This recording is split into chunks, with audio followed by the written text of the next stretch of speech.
Nagsimula ang lahat sa isang larong tinatawag na Prison Day na nilikha ng isang madilim na cosmic god para lang magpalipas ng oras. Ang sapilitang larong ito ay may mga dungsyon na may iba't ibang hirap at ang mga manlalaro ay pinipili ng random.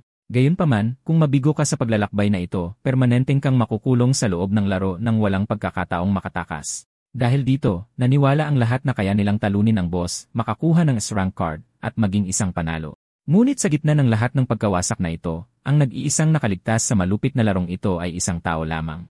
Inakala ng ating bida na sa pamamagitan ng paglilinis ng mga dungsyon at pagiging mas malakas, makakamit niya ang kanyang mga nais. Ngunit ang naging resulta ay ang pagiging isang Diyos. Ngunit, tila hindi siya masaya sa wakas na ito, at idineklara niyang hindi siya magiging miyembro ng mga Dark God.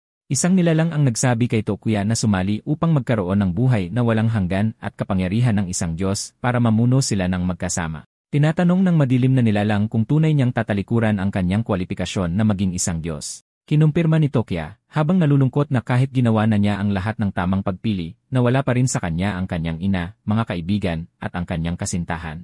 Susunod, nakikita natin ang mga sulyap sa alaala ng bida, na nagpapakitang lahat ng mahalaga sa kanya ay nawala sa larong ito. Kinakausap ng Dark God ang nag-iisang nakaligtas, si Kurosu Tokuya, at tinatanong kung ano ang susunod niyang hiling. Ang tanging hiling ng binata ay magkaroon ng isang payapa at normal na buhay kasama ang mga taong mahal niya. Dahil doon, naalala niya ang kanyang kasintahan na nagyaya sa kanya para sa isang weekend date habang hawak ang kamay nito. Dahil sa alaalang ito, sumigaw ang bida na sinira ng nilalang ang lahat, at ngayon ay buburahin niya ang mundong ito at ang masakit na kasaysayan nito. Biglang sumabog ang maningning na liwanag mula sa kamay ng ating bida, at isang gintong card ang nagsimulang mabuo. Binalaan niya ang nilalang na itigil ang mga banta nito dahil hawak ng card na ito ang isang kapangyarihang hindi nito kayang kontrolin. Pagkatapos ay inilabas ni Tokuya ang kanyang time reversal card na kayang burahin ang mga alaala ni Avery at hayaan siyang ulitin ang kanyang buhay. Nang makita ito, natigilan ang nilalang, hindi makapaniwala na nagawang makuha ng binata ang ganoong card. Sinabi ng nilalang na kawili-wili ito at umaasang magkita sila muli bago ito maglaho. Sa isang matinding liwanag, gumana ang time reversal effect ng gintong card. Sumumpa si Tokyo na babalik siyang handa at hindi hahayaang may makuha muling mahalaga mula sa kanya.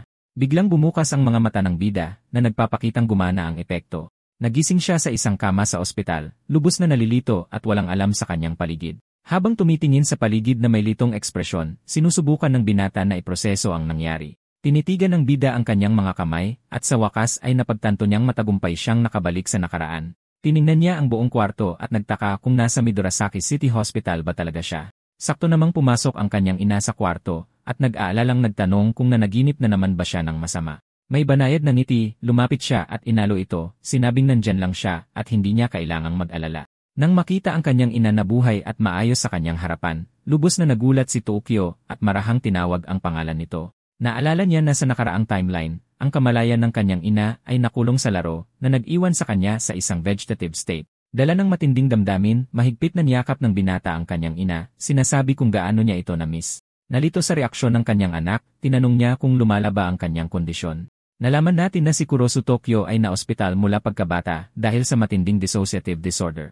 Dahil dito, palagi siyang nakakarinig ng mga boses ng iba't ibang personalidad sa kanyang isipan, ngunit walang naniniwala sa kanya. Kahit na pinigilan siya ng kanyang kondisyon na magkaroon ng normal na buhay, ito mismo ang routine na palagi niyang inaasam. Gayunpaman, ang digital na orasan sa mesa ay nagpapakita ng 17 oras 26 minuto at nauubos na ang oras. Napagtanto ni Tokyo na magsisimula ang prison day ng alas 6 ng gabi, ibig sabihin ay mayroon na lang siyang 34 na minuto ng kalayaan.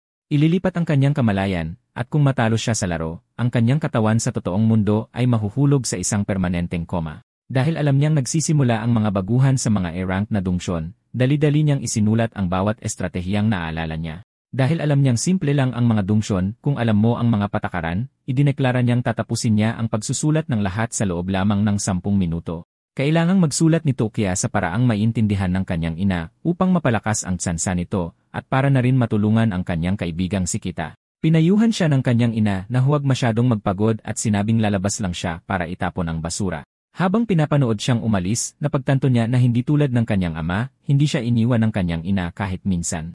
Naalala niya kung paano nilustay ng kanyang ama ang pera ng pamilya at basta na lang silang iniwan. Pinalaki siya ng kanyang ina ng mag-isa sa kabila ng maraming paghihirap at ngayon lang niya naintindihan na ang mga pinakamahalagang bagay ay palaging nasa tabi niya. Biglang bumukas ang pinto ng kanyang kwarto at may pumasok. Iyon ay ang kanyang kaibigang si Kita na may dalang paborito niyang pagkain. Sinabi ng bida na matagal na rin. Nalilito ang kanyang kaibigan dahil 3 araw pa lang ang nakalipas mula nang huli silang magkita. Nalaman na ito ang kanyang kaibigan mula pagkabata, si Jaigonu, Chiquita. Si Chiquita lang ang nagtanggol sa kanya noong bata pa siya kapag masama ang trato sa kanya ng iba dahil sa kanyang kondisyon. Gayunpaman, sa kanyang nakaraang buhay, nawala ang kanyang kaibigan habang sinusubukan siyang tulungan at sumumpa ang ating bida na hindi hahayaang maulit ang trahedyang iyon. Pabalik sa kasalukuyan, nagtanong ang kanyang mausisang kaibigan kung ano ang kanyang isinusulat. Sumagot si Takia na isa itong strategy guide. Tinatanong siya ng kaibigan kung dapat ba siyang maglaro dahil baka lumala ang kanyang kondisyon, ngunit iginiit ng binata na kailangan niya itong gawin. Sa wakas ay naintindihan ni Kita, iniisip na siguradong isang kamanghamanghang laro ito para maging determinado siyang maglaro. Inabot ng bida sa kanya ang mga notebook, inutusan siyang basahin ang isa at ibigay ang isa sa kanyang ina na ikinagulat ng kanyang kaibigan. Hinikayat niya si Kita na basahin at isaulo ang lahat ng kaya nito nang angakong siguradong magiging kapaki-pakinabang ito sa huli. Kahit nakakaiba ang kilos ng kanyang kaibigan, pumayag ang binata at kinuha ang mga notebook. Nagpasya si Tokuya na para protektahan ang mga mahal niya, kailangan niyang tapusin ang mga dungsyon, kolektahin ang mga card, at maging pinakamalakas.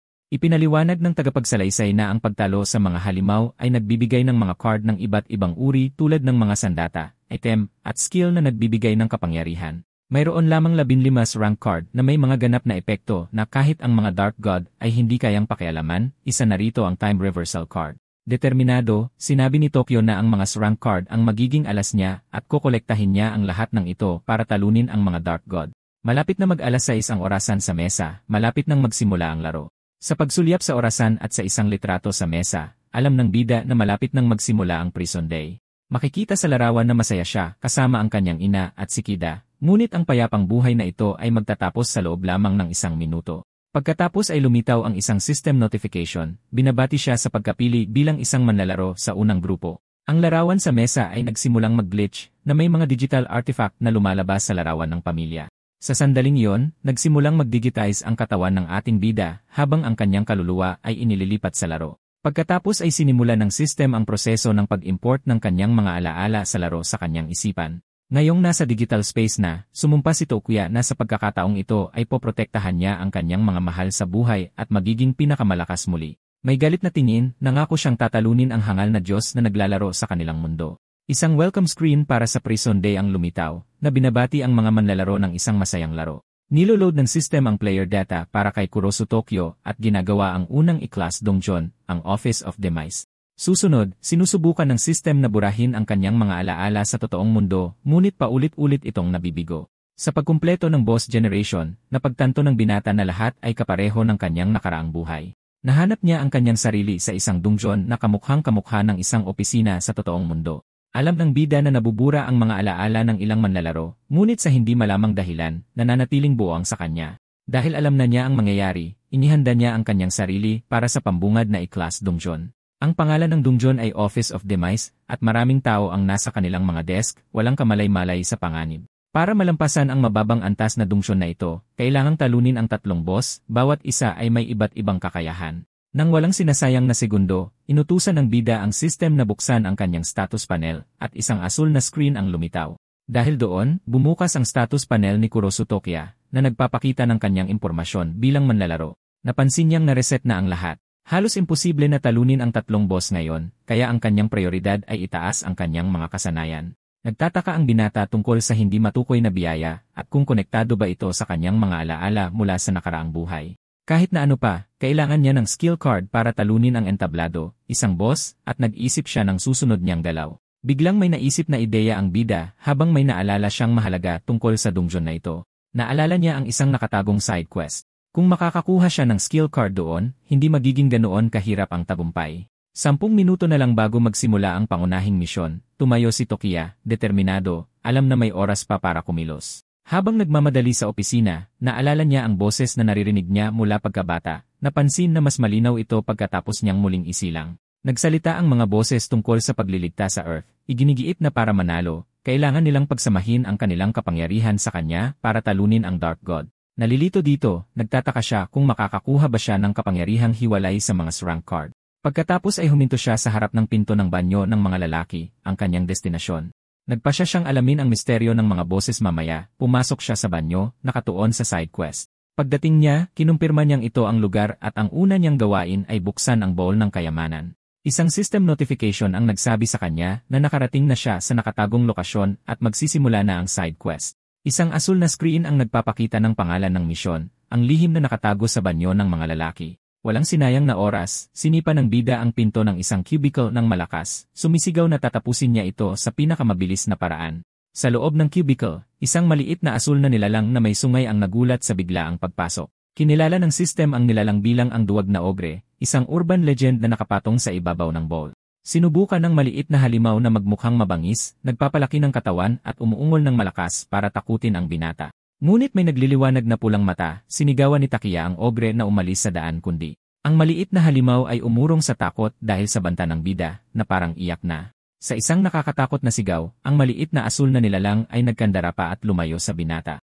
Isang system notification ang lumitaw, na nagsasabing natalo na ang duwag na ogre, at nakuha niya ang bowl. Napaisip ang bida na isang napakahinang nilalang ang nagbabantay sa kayamanan. Tumakas ito sa sandaling binantaan niya ito. Ngunit sinabi ng system na kahit nasa bowl ang gantimpala, hindi ito mabubuksan ng walang susi. Walang pakialam, malakas na inapakan ng bida na nagwasak sa bowl ng kayamanan. Dahil dito, inanunsyo lang ng system na matagumpay na nasira ng manlalaro ang bowl ng kayamanan. Sinabi niya na marami ang naloko sa ipinakita at pinalampas ito, ngunit madaling makuha ng isang baguhan ang mga card. Pagkatapos ay inilista ng system ang mga nakuha niyang item, vigor, speed, at power cards, lahat ay i-class. Hawak niya ang tatlong pangunahing skill card, sinasabing sa pamamagitan ng mga ito, maaari na niyang i-activate ang kanyang player status. Pagkatapos ay inactivate ng binata ang mga card, at ang kanyang katawan ay binalot ng berdeng aura habang tumataas ang antas ng kanyang mga kasanayan. Kinumpirma ng system na ang kanyang speed, power, at vigor ay tumaas sa level 1 na may cap sa level 5.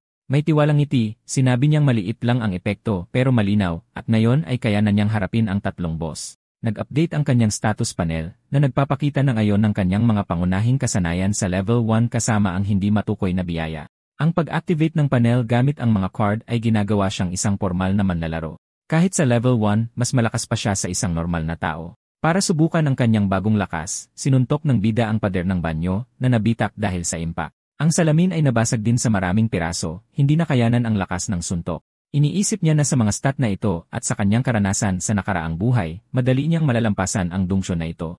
Ngunit alam niyang ang pagtalo sa mga Diyos at pagprotekta sa mundo ay isang malayong layunin pa. Dahil doon, sumumpa siyang gagamitin ang lahat ng tuol na mayroon siya, kasama na ang kapangyarihan mula sa may-ari ng boses na yon. Habang nakatingin sa system screen, sinabi ng bida na kailangan niyang mas maintindihan ang hindi matukoy na biyayang ito. Pagkatapos ay sinigawan niya ang system, tinatanong kung ang may-ari ba ng boses ang nagbigay sa kanya ng kakaibang biyayang ito. May ngisi, inamin niyang nagbibiro lang siya, dahil hindi naman siya umaasa ng sagot. Biglang umalingaw-ngaw ang isang misteryosong boses sa kanyang isipan, na nagsasabing mula ngayon, lahat ay nakasalalay sa kanya. Sa sandaling iyon, nagsimulang mabuo ang madilim at nakakatakot na mga anino sa paligid ng ating bida sa banyo. Pagkatapos ay tuluyan siyang nilamon ng mga anino, hinihila siya sa isang madilim at hindi kilalang espasyo. Lubos na nalilito, nakita ng binata ang kanyang sarili na lumulutang sa kawalan, hindi maunawaan kung ano ang nangyayari. Nagpatuloy ang boses sa mensahe nito, sinasabing palagi nila siyang pinapanood mula sa kung saan. Hinihingi niyang malaman kung sino sila, bakit nila siya tinutulungan sa misteryosong biyayang ito, at ano ang kanilang mga motibo. Sumagot ang nilalang na kailangan muna niyang patunayan ang kanyang halaga, dahil ang kanilang tulong ay isang kapritsyo lamang. Pabalik sa banyo, binalaan siya ng boses na malapit nang magsimula ang labanan at kailangan niyang magmadali. May determinadong tingin, sinabi ni Takiya na gusto niya ang kanilang kapangyarihan at tiyak na patutunayan niya ang kanyang lakas. Isang system notification ang nag-anunsyo na tapos na ang countdown, nabuo na ang boss at nagsimula na ang raid mode. Binabati sila ng screen sa Prison Day at inaanunsyo na nagsisimula na ang hamon sa Office of Demise Donjon. Isang babala ang lumitaw, sinumang wala sa posisyon ay mabibigo sa raid. Ang limitasyon sa oras ay 59 na segundo. Tumatakbo ng mabilis ang bida, tiwalang sa kanyang speed card, aabot siya ng may natitirang oras. 18 segundo na lang ang natitira, tumitindi ang tensyon habang tumatakbo siya sa opisina. Gayunpaman, dalawang lalaki ang humaharang sa pinto sa harap, sumisigaw na wala silang oras para sa mga laro. Naiinis, iniisip ng bida na laging may ilang hangal na hindi maintindihan ang sitwasyon. Pagdating ng 0 sa timer, ang dalawang manlalaro sa pinto ay agad na natanggal. Natigilan ng ibang manlalaro sa eksena, napagtanto na ang larong ito ay totoo at nakamamatay.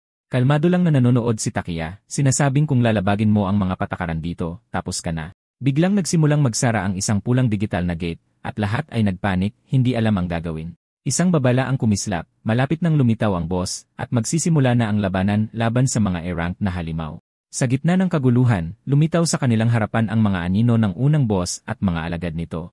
Alam na ng bida na mangyayari ito at para malampasan ang dungsyon, kailangang matalo ang lahat ng boss. Dahil doon, lumitaw ang unang boss na mukhang janitor at inanunsyo na oras na para ilabas ang basura. Ipinapakita ng system ang stats ng A-rank na scavenger boss na may hawak na bakal na walis at matalim na dustan. Ang mga alagad nito ay mga A-rank na halimaw ng cleaner na may mas pangunahing stats at sandata kaysa sa boss. Isa sa mga manlalaro ang nang-insulto sa mga halimaw, sinasabing ang isang A-rank lang ay walang dapat ikabahala. Sumang-ayon ang isang malaking lalaki, ipinagyayabang na pababagsakin niya ang mga mahihinang iyon sa ilang magagandang suntok lang. Binalaan ni Tokyo ang lahat na manatiling kalmado dahil ang kanilang lakas ay hindi pangkaraniwan at hindi sila dapat maging mayabang. Alam niya na kahit sa level 1, ang mga halimaw na ito ay mas malakas pa sa kayang harapin ng isang sibilyan. Ang paggamit ng purong lakas ay tiyak na kamatayan. Nagalit ang malaking lalaki at sinabihan ang bida na tumahimik dahil halos hindi siya nakaabot sa oras at wala siyang karapatang magsalita. May masamang ngiti, idineklara niyang siya ang unang atake at akyat sa tuktok ng elimination rankings. Nangangarap na ang lalaki na maging bilyonaryo na may mga kotse, mansyon at babae. Malaki ang panganib, malaki ang gantimpala. Pagkatapos ay sumugod siya, sumisigaw na maging isang hakbang lang ang halimaw patungo sa kanyang malaking kayamanan. Gayunpaman, sinalag ng boss ang atake gamit ang bakal na walis nito na nagliliwanag sa matinding berdeng enerhiya.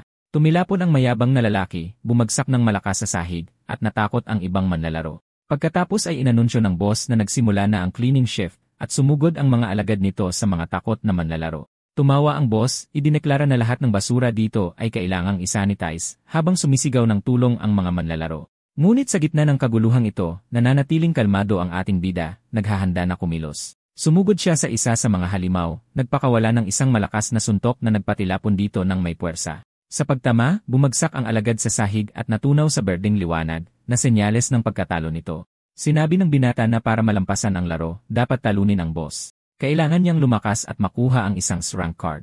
Nagulat ang ibang manlalaro nang makita ang isang taong lumalaban kahit na natalo na ang malakas na lalaki. Bumangon muli ang isa sa mga alagad, iginigiit na kailangan nitong ipagpatuloy ang paglilinis ng basura, na patunay na hindi pa ito tapos. Gamit ang walis, inatake ng bida ang halimaw gamit ang isang malakas na patayong atake na may enerhiya.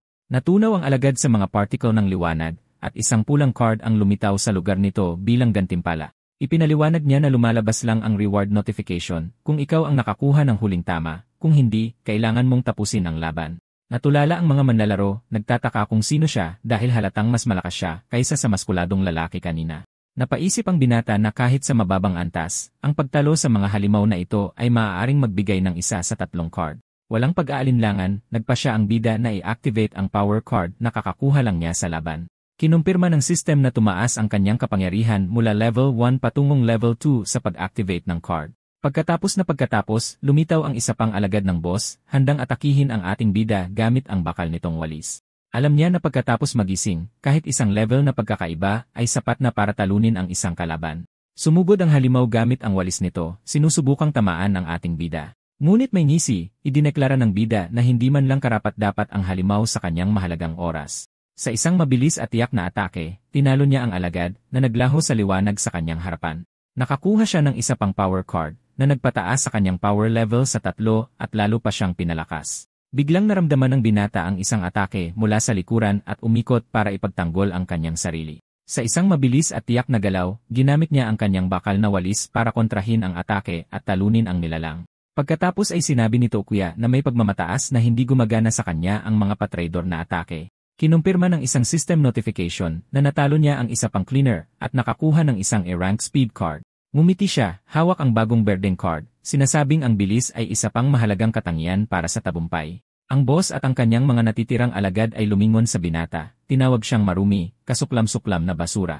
Ipinaliwanag ng tagapagsalaysay na dahil sa aggression value, mas pinupuntirya ang mga manlalaro na maraming natalo na nagpapataas sa hirap.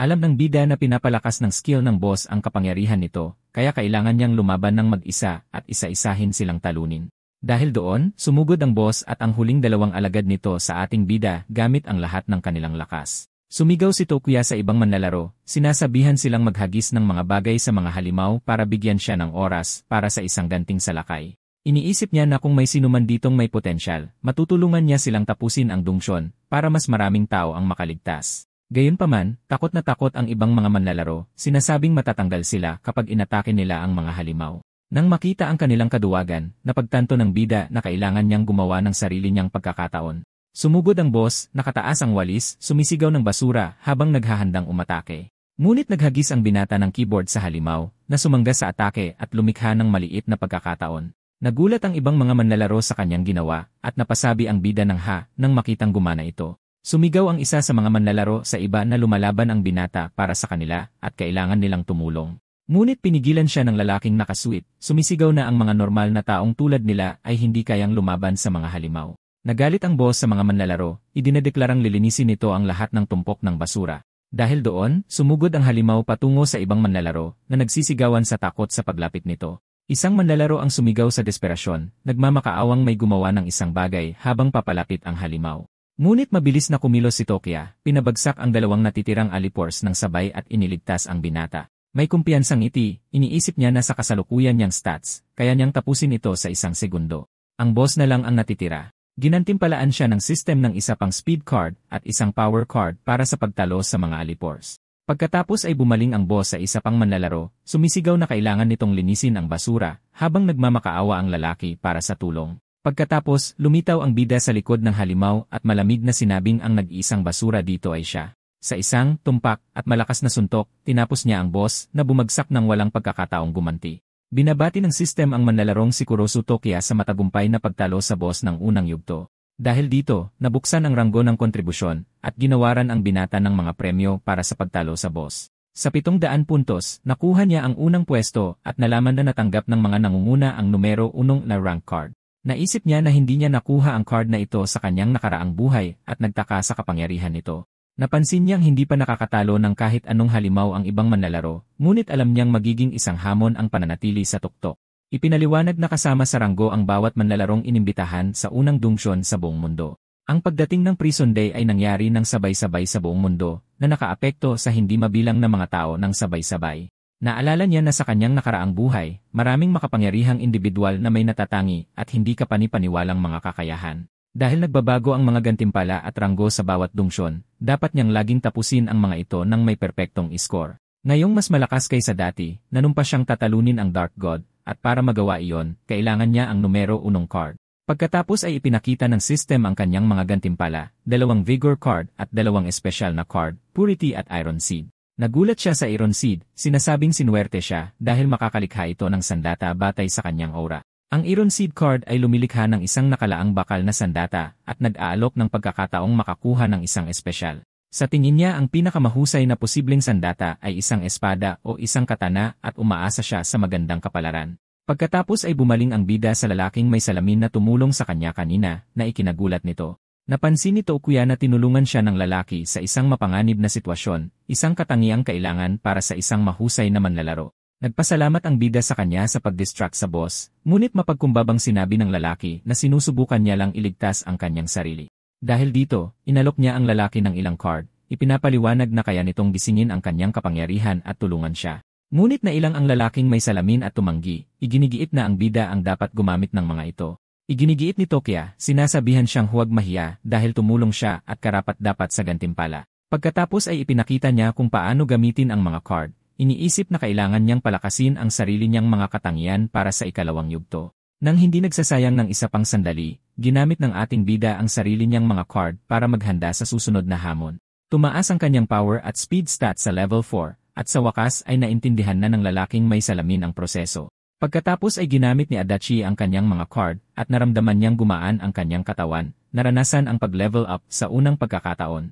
Lumitaw ang kanyang status window na nagpapakita ng kanyang pangalan, Adachi Fumihiko, at ang kanyang mga bagong pangunahing katangian. Nagulat siyang makita na nakakuha siya ng experience points nang hindi direktang tumatalo ng halimaw.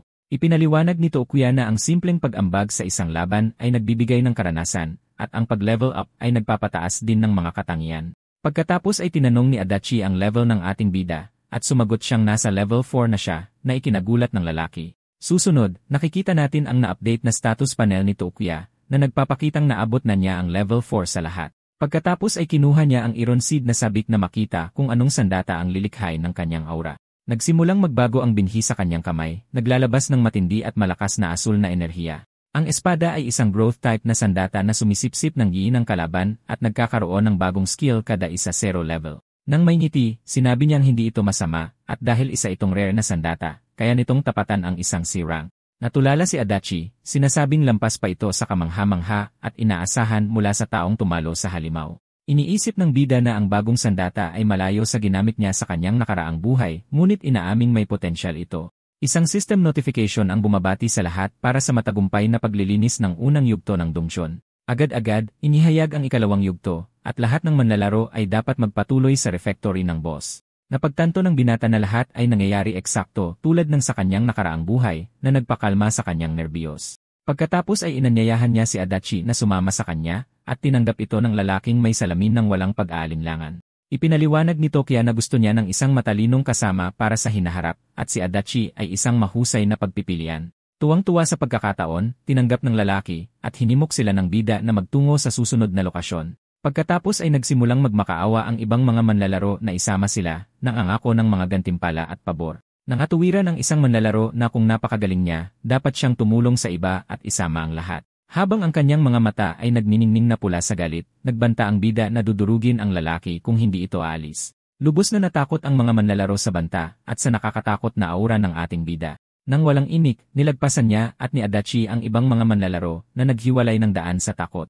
Isa sa mga manlalaro ay nagkomento sa kanyang nakakatakot na tingin at kung paano nagpadala ng kilabot sa kanyang gulugod ang mga titig na iyon. Nagtanong si Adachi kung iwan niya ba talaga ang iba, ngunit sinabi ng bida na pababagalin lang nila siya. Malamig niyang sinabi na wala siyang tungkuling iligtas ang lahat at hindi siya isang santo. Nangako si Adachi na gagawin ang kanyang makakaya para hindi maging pabigat at binalaan siya ni Tokuya tungkol sa susunod na boss. Naging interesado ang lalaking may salamin sa pagbanggit ng mental corruption at nagtanong kung ito ay isang debuff mula sa halimaw. Dumating sila sa refectory ng boss kung saan inutusan sila ng system na umupo upang lumahok sa ikalawang yugto. Sa pagpasok, pumuno sa hangin ang masarap na amoy ng pagkain at isang pulang halimaw ang lumitaw sa harap nila. Napasigaw si Adachi sa gulat nang biglang lumitaw ang matingkad na pulang halimaw sa harap niya. Binalaan siya ni Tokuya na umupo kaagad o matatanggal siya tulad ng iba na hindi sumunod sa mga patakaran. Umupo sila at sinabi ng lalaking may salamin na dahil malapit ito sa unang yugto, walang dapat mahuli. Ngunit sumagot ang bida na kung gagawa sila ng maling pagpili, hindi sila makakarating sa tamang oras. Samantala, desperadong tumatakbo ang ibang mga manlalaro sa pasilyo, nagsisisi na hindi sila umalis ng mas maaga. Ang countdown ay umabot na lang sa 10 segundo at tumitindi ang tensyon para sa mga huling manlalaro. Sa wakas ay nakarating sila sa refectory at nag-uunahan na humanap ng maupuan. Pagkatapos ay umabot sa 0 ang timer, at inihayag ng system ang pagtatapos ng countdown para sa ikalawang yugto. Isa sa mga huling manlalarong dumating ay nakatayo sa pinto, nakahinga ng maluwag, iniisip na ligtas na siya. Ngunit bigla, nakaramdam siya ng isang nakakatakot na presensya sa likuran niya, at lumaki ang kanyang mga mata sa takot. Inatake siya ng stage boss mula sa likuran, idinedeklarang tapos na ang kanyang oras, at labas na siya sa laro. Nagulat ang ibang mga manlalaro, na pagtantong ang pulang kusinero ang stage boss. May dalang kariton na puno ng kakaibang pagkain, inutusan ng boss ang lahat ng manlalaro na kumain. Napangiwi si Adachi sa pandidiri habang inihahain ng boss ang isang nakakadiring berdeng slime sa kanyang plato. Ang pagkain ay tila gawa sa mga halimaw mula sa nakaraang yugto, na ginagawa itong mas nakakadiri. Ang refleksyon sa salamin ni Adachi ay nagpapakita ng kanyang matinding takot at pandidiri sa sitwasyon. Pagkatapos ay napagtanto niya na ang sangkap sa pagkain ay isa sa mga halimaw mula kanina at nasindak siya. Nagbabala ang system na ang pagtingin sa pagkain ay magdudulot ng mental corruption na magpapababa ng kanilang mga stats. Nag-aalala si Adachi na sa nabawasang mga katangian, magiging mas mahirap ang pagtapos sa Dongtion, ngunit tinitigan ni Takiya ang buong pagkain at mahinahong sinabi sa kanyang kaibigan na hindi lang iyon. Isang system notification ang nagdeklara na ang piging mula sa underworld ay naihain na, ang pag-iwan ng tira ay magreresulta sa ganti mula sa halimaw. Sa natitirang 7 minuto, isang babala ang nagsasaad na kung ang mental value ng isang manlalaro ay bumaba sa 0, sila ay madidisqualify. Nagpanik si Adachi, kung hindi sila kakain, matatanggal sila, ngunit hindi niya maisip na lunukin ang bagay na yon. May kumpiyansang ngiti, sumang-ayon si Tokiya na mas mahirap ito kaysa sa unang yugto, ngunit alam niya ang paraan upang malampasan ito. Nag-alok ang kanyang kaibigan na tumulong, ngunit sinabi sa kanya ng bida na kumapit lang at gamitin ang purity card kung kinakailangan. Tumitindi ang mental corruption, at ipinaalam sa kanila ng system na patuloy na bumababa ang mental power ng manlalaro. Sabi ng isang babaeng manlalaro na sa pagtingin pa lang sa nakakadiring pagkain ay parang nasusuka na siya. Alam ng bida na sa mga kasanayang nabawasan ng corruption, imposible talunin ang 4 na halimaw. Ang karaniwang diskarte ay kainin ang piging at i-distract ang mga halimaw, ngunit nagbubunga lamang iyon ng kaunting puntos bilang gantimpala. Bigla, inihayag ng system na ang kanyang hindi kilalang basbas ay ginawa siyang immune sa mga mental na pag-atake na ikinagulat niya. May kumpiyansang idineklara ng binata na kaya na nilang tapusin ito gamit ang nakatagong high difficulty rule. Tuwang-tuwa siya dahil maaari na niyang puntiryahin ang mga high score na gantimpala upang protektahan ang kanyang ranggo. Isa sa mga manlalaro ang nagrebelde, ibinato ang kanyang plato sa sahig at sumigaw na hindi niya kakainin ang duming iyon. Napansin ni Adachi na hindi pa bumagsak ang estado ng pag-iisip ng lalaki, at ipinaliwanag ni Toki na mas mabilis masira ang isip. Tuluyang nawala sa sarili ang manlalaro, tinatapakan ang nakakadiring pagkain sa sahig habang tumatawa at sumisigaw na hindi niya ito kakainin. Sa sandaling iyon, lumitaw ang boss at nagpakawala ng malakas na suntok sa manlalaro na tumanggi sa pagkain. Nagbabala ang halimaw na kung hindi siya kakain, matatanggal siya, ngunit ang bumagsak na lalaki ay tumanggi pa ring makipaglaro. Pagkatapos ay hinawakan ng boss ang mukha ng manlalaro, ang kamay nito ay nagniningning na may matinding pulang enerhiya. Kinalagkad ang lalaki ng halimaw habang tumatawa pa rin ng malakas at tumatangging kainin ang slime. Sumara ang pinto ng kusina, dala ang suwail na manlalaro at ang boss. Sabi ng isa sa mga manlalaro, kung hindi sila kakain, matatanggal sila, ngunit walang paraan para sikmurain ang pagkain iyon. Isang alerto sa system ang nagpapakita na walang manlalaro ang nakatapos ng piging, at ang mental fortitude ng lahat ay nasa 60% na ngayon. Ipinaliwanag ng bida na ang nakatagong tuntunin para malampasan ang yugtong ito ay nagsasangkot ng pagsisimula sa madali at pagkatapos ay paglipat sa mahirap.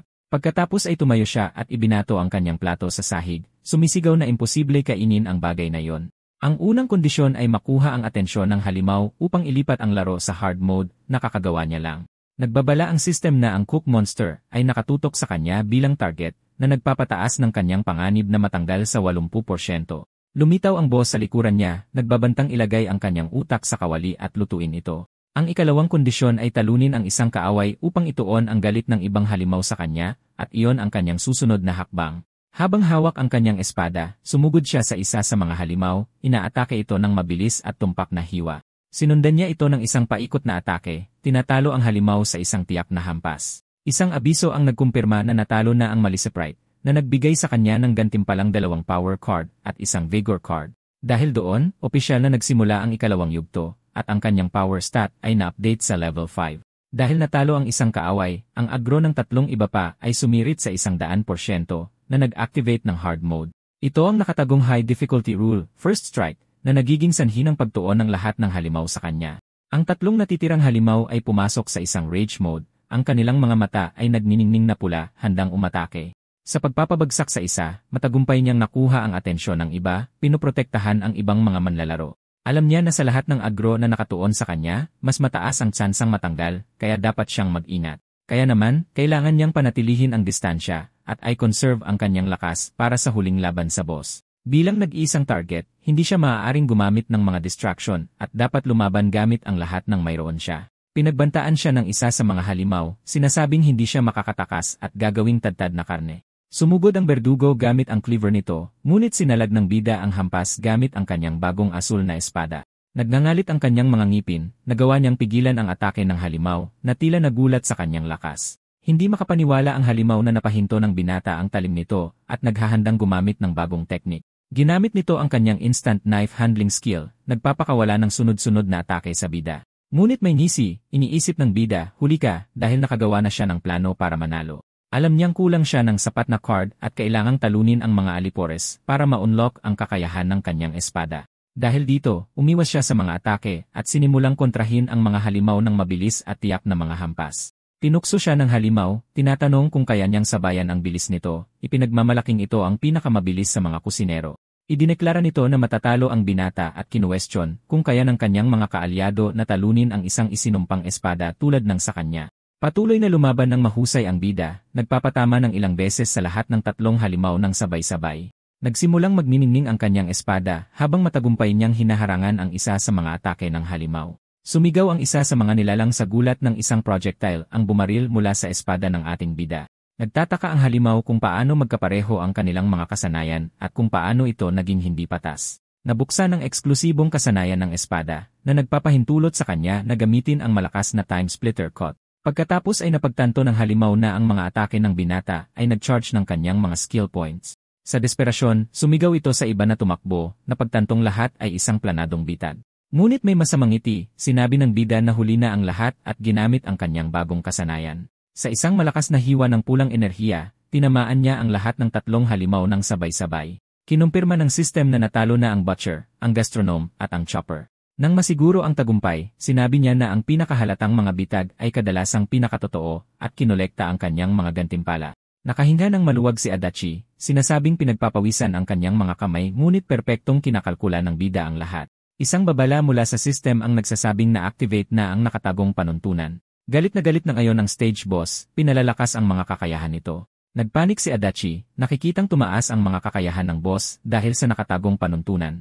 Bigla, nagsimulang manginig ang buong refectory dahil sa isang masamang pulang enerhiya na nagbabadya sa pagdating ng boss. Nagbabala ang bida sa lahat na mas malakas na ang boss ngayon. Kung hindi nila ito matatalo, lahat sila ay matatanggal. Pinipilit ng nakatagong panuntunan ang isang direktang komprontasyon, ngunit pinapataas ang mga gantimpala ng 30% bilang kapalit. May determinadong tingin, idineklara ng bida na ang kanyang layunin sa mundong ito ay angkinin ang pinakamahusay na mga gantimpala. Sumabog ang pinto ng kusina at lumitaw ang boss, ang kanyang mga kamay ay nagniningning na may pulang enerhiya. Sa galit, umuungol ito, hinihinging malaman kung sino ang pumatay sa kanyang mahahalagang kusinero habang inilalantad ang mga stats nito. Takot na takot si Adachi sa kapangyarihan ng boss, iniisip kung posible ba nilang manalo sa labang ito. Nang walang pag-aalinlangan, ginamit ng bida ang lahat ng kanyang magagamit na card, naghahanda para sa huling labanan. Alam niyang hindi siya maaaring magpigil laban sa pinahusay na boss at ilalabas ang kanyang buong lakas. 4 na skill card ang ginamit ng sabay-sabay na nag-maximize ng kanyang power speed at vigor stats. Dahil ang mga C-rank card ay hanggang level 5 lang, wala nang silbi ang mga natitirang speed card. Ibinato niya ang mga sobrang card kay Adachi, sinasabihan siyang gamitin agad ang mga ito para makatulong sa laban. Ginamit ng lalaking may salamin ang mga speed card na natanggap niya mula sa ating bida, pinalalakas ang kanyang sarili. Tumaas ang kanyang speed at vigor stats, at napagtanto niyang ibinigay sa kanya ng bida ang mga card para tulungan siyang mabuhay. Galit na umungol ang boss, muling hinihinging malaman kung sino ang may pananagutan sa pagpatay sa kanyang mga kusinero. Paralisado ang ibang mga manlalaro dahil sa atungal ng halimaw, nawawalan ng lakas ng loob na labanan ang kapangyarihan nito.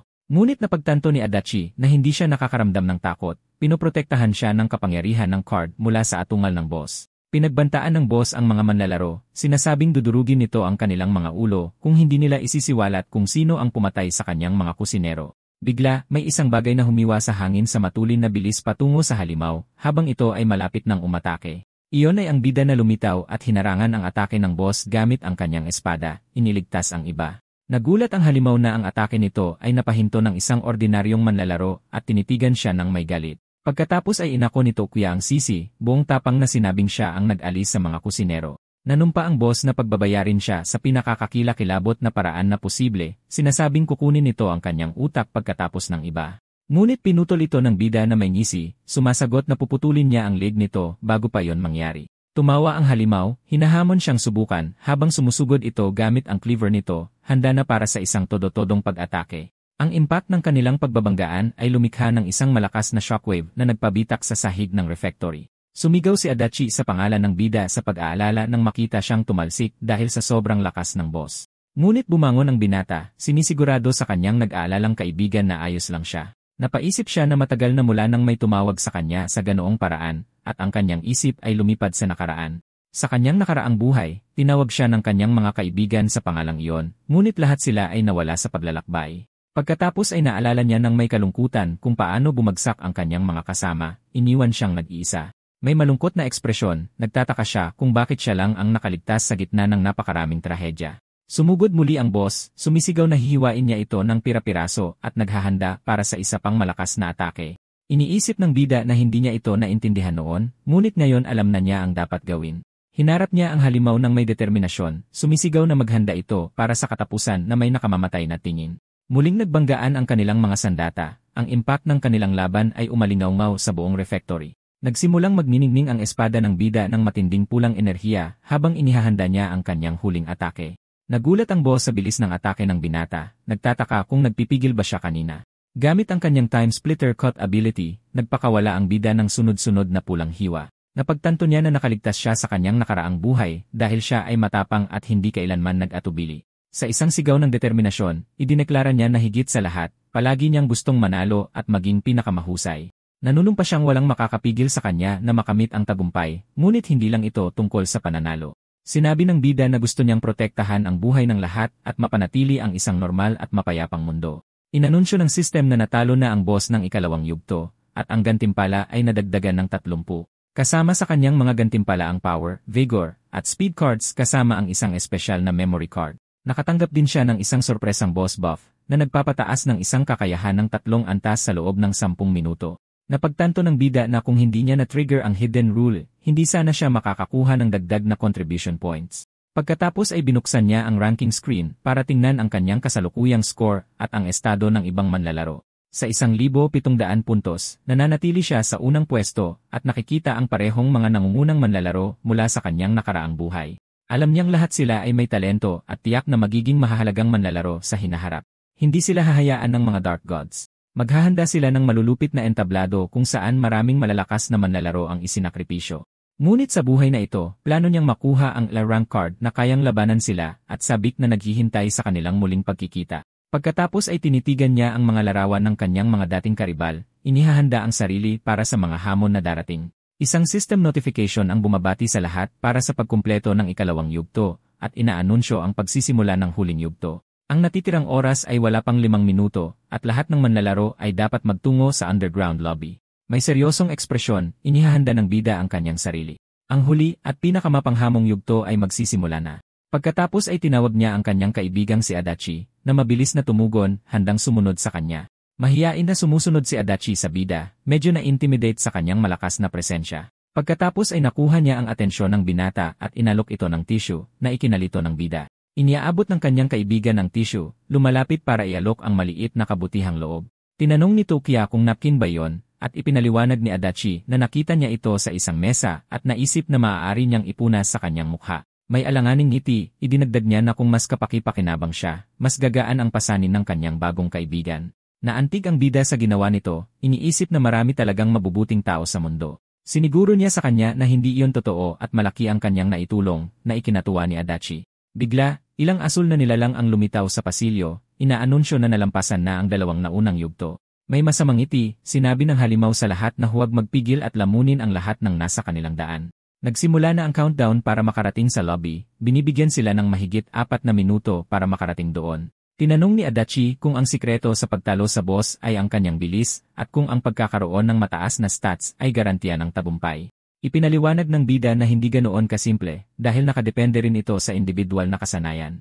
Nag-alala naman ang kanyang kaibigan, inamin na hindi siya magaling sa sports at hindi makakailag ng mga atake kahit may level 5 speed pa siya. Tumingin si Adachi sa kanya nang may paghanga, iniisip na siguro'y dumaan siya sa espesyal na pagsasanay para maging ganoon kalakas. Huminto sila sa tuktok ng isang hagdanan at naghanda ang bida na ibigay sa kanyang kaibigan ang susunod na mga tagubilin. Sinabi niya kay Adachi na maghintay doon at babalaan ang sinumang darating na huwag tumakbo na ikinalito ng binata. Ipinaliwanag ni Toki na ito ay isang mahalagang hidden rule, kung husgahan sila sa pagtakas, hindi sila makakaalis. Tinanong ni Adachi kung anong problema, ngunit hindi sumagot ang bida at tumalikod na lang para bumaba. Sinabi niya na dahil hindi natalo ng kanyang kaibigan ang boss, masyadong mapanganib para sa kanya na bumaba. Naintindihan ni Adachi at nangakong babalaan ang lahat na may kasamang saludo, na nagpaisip kay Tokyo na mabuting tao ang kanyang kaibigan. Alam niyang sa tulong, madali niyang mabubuksan ang hidden rule, ngunit mahirap itong gawin mag-isa. Alam ni Tokyo na ang ikatlong yugto ay naglalaman ng isa 0 level 5 guards at isang level 7 boss. Ito ay mas mahirap na yugto kaysa sa pangalawa na may mabibigat na gwardiya at mas malakas na pinuno. Sa kanyang nakaraang buhay, ang tanging paraan para malampasan ito ay sa pamamagitan ng pagtutulungan at paglaban sa mga kalaban bilang isang team. Bigla, narinig niyang may tumawag sa kanyang pangalan mula sa tuktok ng hagdanan at lumingon siya para tingnan kung sino ito. Isang ngisi ang gumuhit sa kanyang mukha nang mapagtanto niyang dumating na sa wakas ang taong hinihintay niya. Sa kanyang nakaraang buhay, natuklasan din ng taong ito ang hidden rule, at ito ang naging susi sa tagumpay ng kanilang grupo. Ang pangalan niya ay Konami Yuya, at sa nakaraang timeline, mas naging tanyag pa siya kaysa sa ating bida. Sinusubukan ni Adachi na iparating ang mensaheng huwag tumakbo, ngunit inakala ni Yuya na ito ay pang-aasar. Pumasok si Tokyo, nililinaw na hindi ito biro kundi isang babala mula sa isang kasamahan. Kinilala ni Yuya ang kanyang kahanga-hangang ginawa sa ikalawang yugto, inaamin na hindi niya kailangan ng anumang tulong. Ngunit ngayong naiintindihan na niya ang sitwasyon, gusto niyang hamunin ang bida para patunayan kung sino ang pinakamalakas. Sumugod siya para umatake, ngunit binalaan siya ng bida na mag-focus muna sa pagtalo sa susunod na boss. Sinabi ng bida na maling kalaban ang kanyang hinaharap at dapat silang magsanib puwersa para manalo. Sa isang mabilis at tiyak na suntok, tinamaan niya si Yuya sa dibdib na nagpatilapon dito pa atras. Nagulat ang binata sa pambihirang lakas ni Toki, hindi makapaniwala sa nangyari. Iniisip niya kung ito ba ay isang game-induced boost o isang uri ng espesyal na kakayahan na hindi niya alam. Inalok ng bida si Yuya ng 3 card, inaanyayahan siyang sumali sa laban. May kahina-hinalang tingin, tinanong ng binata kung anong ibig sabihin ng sumali sa iyo at masamang tumingin sa kanya. Kinumpirma ng bida, idinagdag na kung sasali siya, sa kanya na ang 3 power card. Pagkatapos ay ipinitik ng bida ang isang memory card kay Yuya na tumama sa kanyang noo. Ang berdeng card ay nagniningning ng maliwanag, nagsisimulang ibalik ang mga alaala ng binata at nag-iwan sa kanya na tulala sa pakiramdam. Alam ni Tokuya na ang pagbura ng mga alaala ay hadlang sa pagkakaisa. Walang dahilan para protektahan ang kahit ano. Alam niya na naiintindihan ng Dark God ang kalikasan ng tao, at ito ang pinakamalakas nitong sandata laban sa kanila. Ginising ng alaala ang mga gunita ni Yuya, at isang berdeng aura ang tuluyang bumalot sa kanya. Sinabi ng bida na alam niya kung sino ang mahalaga kay Yuya at tinanong kung tatanggapin na niya ang kanyang alok. Naalala ni Yuya ang kanyang nakababatang kapatid at napagtanto niyang kailangan niyang mabuhay para makita siyang muli. Pagkatapos ay nagtanong siya kung, sa pagsama sa bida, garantisadong malalampasan nila ang dungsyon. May tiwalang ngiti, sinigurado ni Takiya sa kanya na magagawa nila at inihagi sa kanya ang 3 power card. Nangako si Yuya na hindi kalilimutan ang pabor na ito at inactivate ang mga card, pinalakas ang kanyang power stats. Inanunsyo ni Takiya na mauuna na siya dahil may mga kalaban pa na kailangang talunin sa daan. Pagkatapos ay inactivate niya ang sarili niyang mga power card at ang surprise boss buff para ihanda ang sarili. Alam ng bida na kahit nasa level 7, magiging hamon ang susunod na boss at kailangan niya ng mas maraming lakas. Sa kabutihang palad, pinataas ng buff ang kanyang lakas ng 3 antas na ginawa siyang mas malakas para sa laban. May ngisi, nagpasalamat siya sa boss para sa tulong at napansin na tumaas na naman ang kanyang lakas ng isa pang antas. Bigla, ilang asul na halimaw ang lumitaw sa harap nila, handa para sa huling laban ng yugto. Inasar ng mga halimaw ang dalawa, tinawag silang payatot at sinabing hindi nila kakayanin ang kanilang malalakas na atake. Sa unang pagkakataon, naramdaman ni Yuya ang nakakatakot na presensya ng halimaw at medyo kinabahan. Naisip niya kung kaya ba talaga nilang dalawa lang natalunin ang malalakas na nilalang na ito. Ngunit tiniyak sa kanya ng bida, sinasabing sapat na silang dalawa para manalo. Ipinapakita ng system ang stats ng manlalaro kung saan si Toki ay nasa power level 11 at si Yuya ay nasa level 2. Sa kanyang pinalakas na kapangyarihan, idineklara ng bida na siya na ngayon ang stage boss at naghanda ng sumalakay. Sumugod siya sa mga halimaw hawak ang kanyang espada, ngunit sumigaw si Yuya na maghintay at huwag magmadali. Iniisip ng binata na parang nagpapakamatay ang ginagawa ng bida at hindi niya maintindihan kung bakit siya kumukuha ng ganoong panganib. Naalala ni Yuya ang kanyang mga underground fights, kung saan palagi siyang nakakaharap ng mga estranghero sa mapanganib na labanan. Alam niya na ang pinakamagandang diskarte sa mga sitwasyong ito ay ang maingat na pag-aralan ang kalaban. May tiwalang ngiti, sumugod ang kanyang kalaban, naglalayong magpakawala ng malakas at tiyak na suntok. Pinagmasdan niyang mabuti ang mga galaw ng kalaban, naghahanda na gumanti at dumepensa. Sa isang mabilis na kilos, umiwas siya sa suntok at nagpakawala ng malakas na suntok na agad nagpabagsak sa kanyang kalaban. Ngunit binalaan siya ni Tokyo na huwag sumugod ng basta-basta, kung hindi ay matatalo siya ng mga asul na halimaw.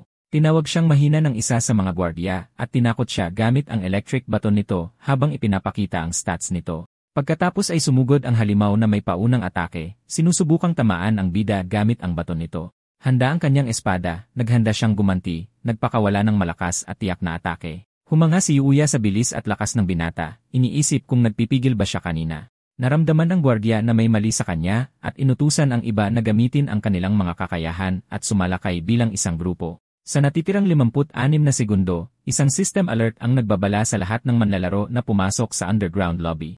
Nagharap ang dalawa sa katahimikan, naghahanda para sa huling laban na magsisimula na. Nagpalitan ng tingin sina Yuya at Tokyo, naghahanda para sa laban na naghihintay sa kanila sa underground lobby. Alam niya na, bilang isang hidden rule, aatake ang mga kalaban sa sandaling pumasok sila sa lobby, kahit sa gitna ng countdown. Nagniningning na asul ang kanyang espada, inatake niya ang mga gwardiya ng isang malakas at umiikot na atake. Sa natitirang 49 na segundo, iniisip niyang kailangan niyang talunin ang pinakamaraming halimaw hanggat maaari para protektahan ang lahat. Sinusubukang pakalmahin ni Adachi ang ibang mga manlalaro, sinisigurong may sapat pa silang oras para makarating sa lobby. Napagtanto ng bida na naintindihan ng kanyang kaibigan ang plano at natuwa siya sa mabilis nitong pag-isip.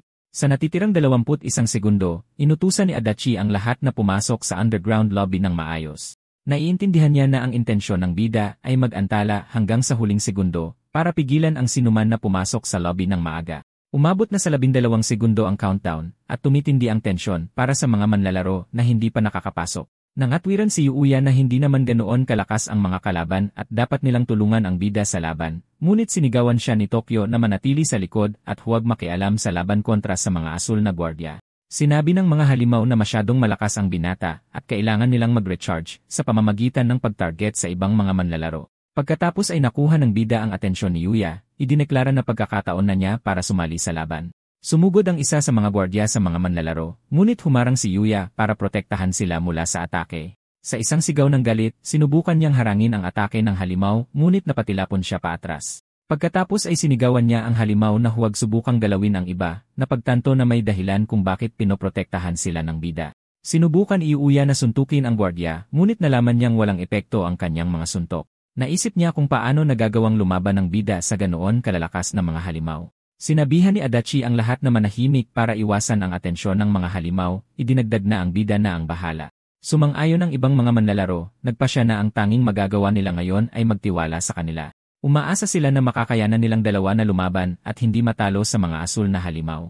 Napagtanto ng bida na naipon na ng buo ang kanyang mga sword skill points. Inutusan ng isa sa mga gwardiya ang ibang mga halimaw na sabay-sabay sumalakay at tapusin na ang laban. May tiwalang tingin, sinabi ng bida na yon din mismo ang iniisip niya tulad ng mga halimaw. Pagkatapos ay pinakawalan niya ang kanyang time splitter cut, tinamaan ang lahat ng gwardiya nang sabay-sabay gamit ang kanyang malakas na kakayahan. Namangha si Adachi at ang iba pa, sinasabing napakaganda na may kasama silang ganoon kalakas. Samantala, nahihirapan si Yuya na labanan ang isang gwardiya, iniisip kung paano naging napakalakas ng bida. Hinarat ni Tokyo ang huling natitirang gwardiya, binalaan ito ng malamig na tingin na siya na ang susunod. Ngunit ang gwardyang ito ang huling level 7 boss, at tinitigan nito pabalik ang binata na may ngiting psychopathic. Sinabi ng halimaw na ikinatutuwa nitong tapusin ang mga tulad ng bida at inihanda ang sarili para sa laban.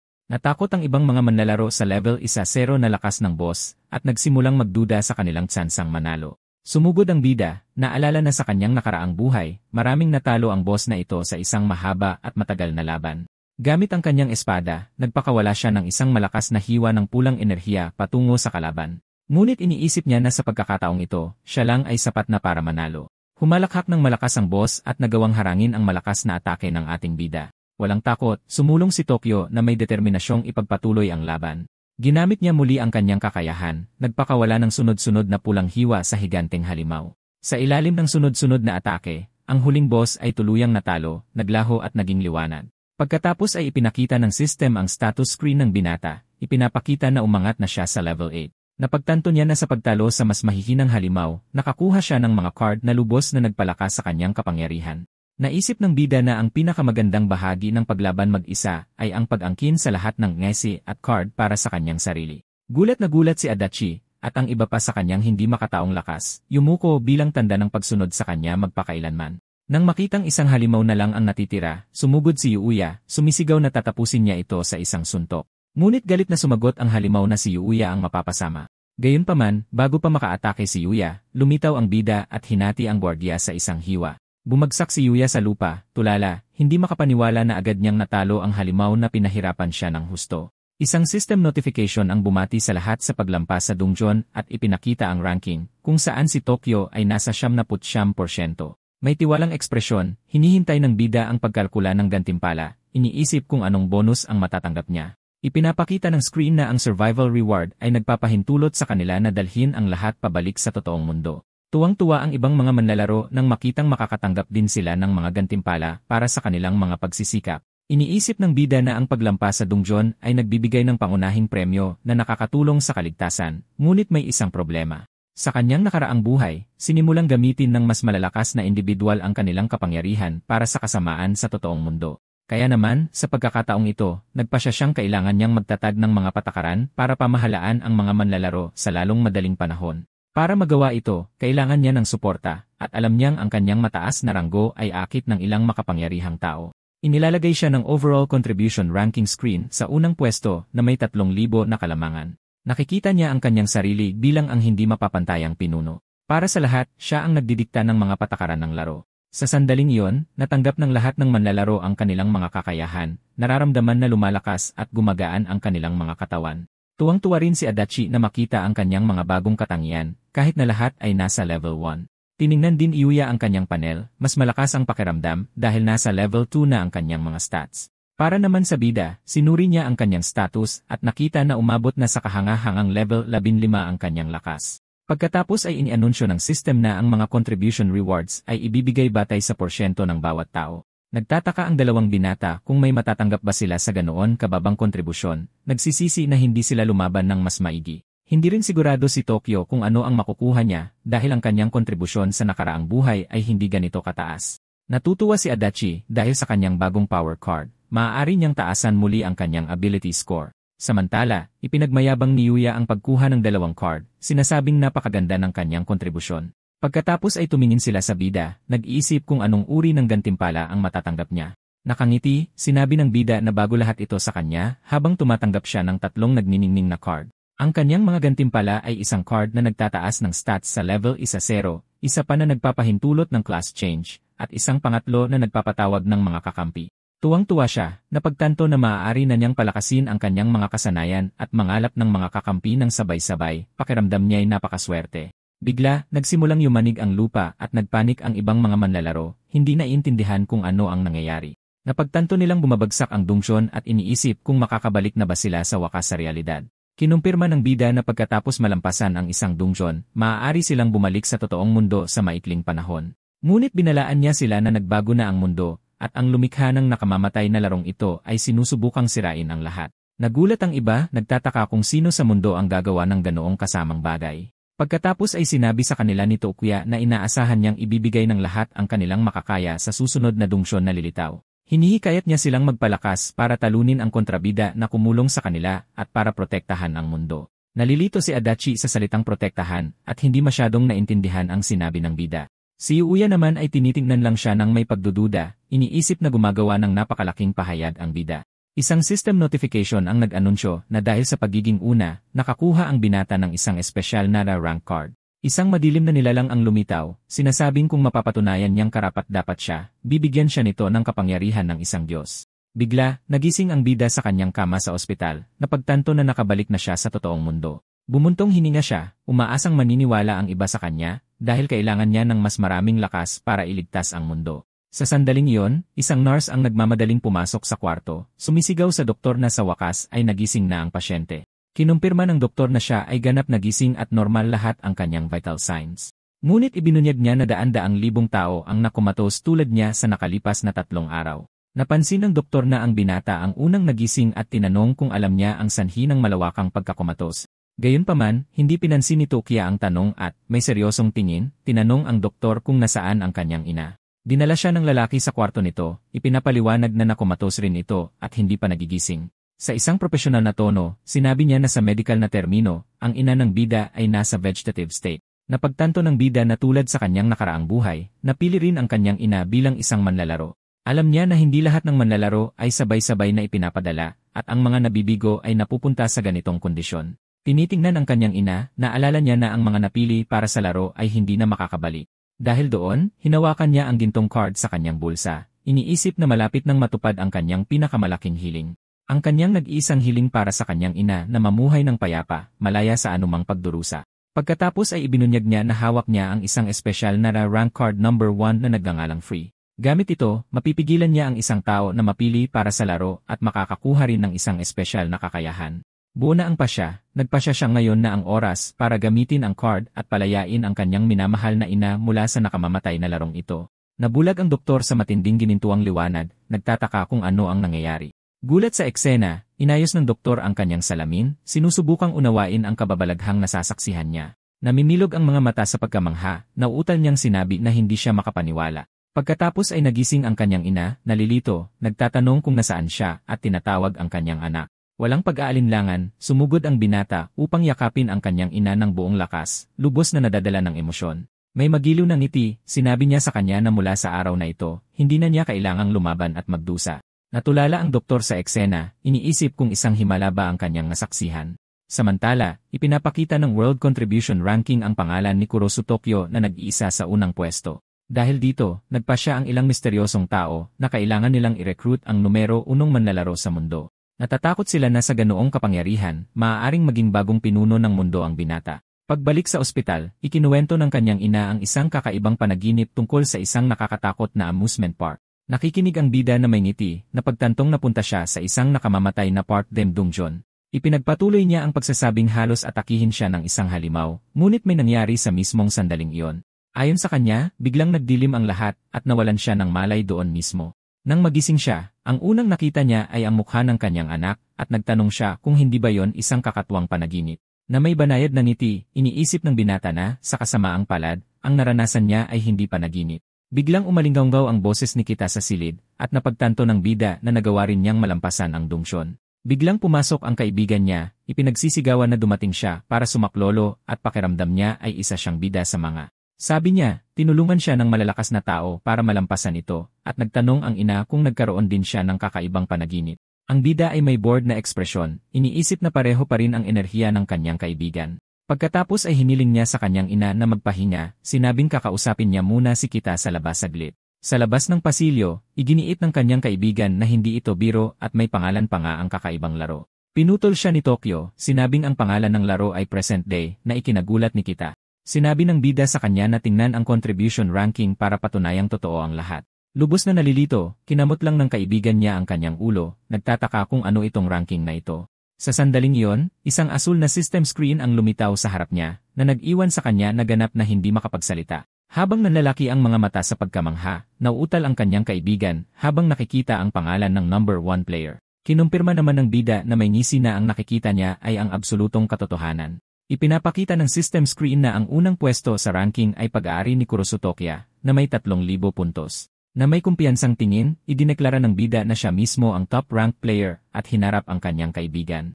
Natigilan si Kita, hindi makapaniwala na ang kanyang kaibigan ang numero 1 sa larong iyon. Pagkatapos ay ipinakita ni Tokyo ang kanyang class change card, sinasabing darating sa kanya ang impormasyon. Nang walang sinasayang na oras, inactivate niya ang card, at isang malakas na gintong aura ang bumalot sa kanya sa pasilyo. Inanunsyo ng system na sinimulan na ang class change, at isang random na propesyon ang pipiliin.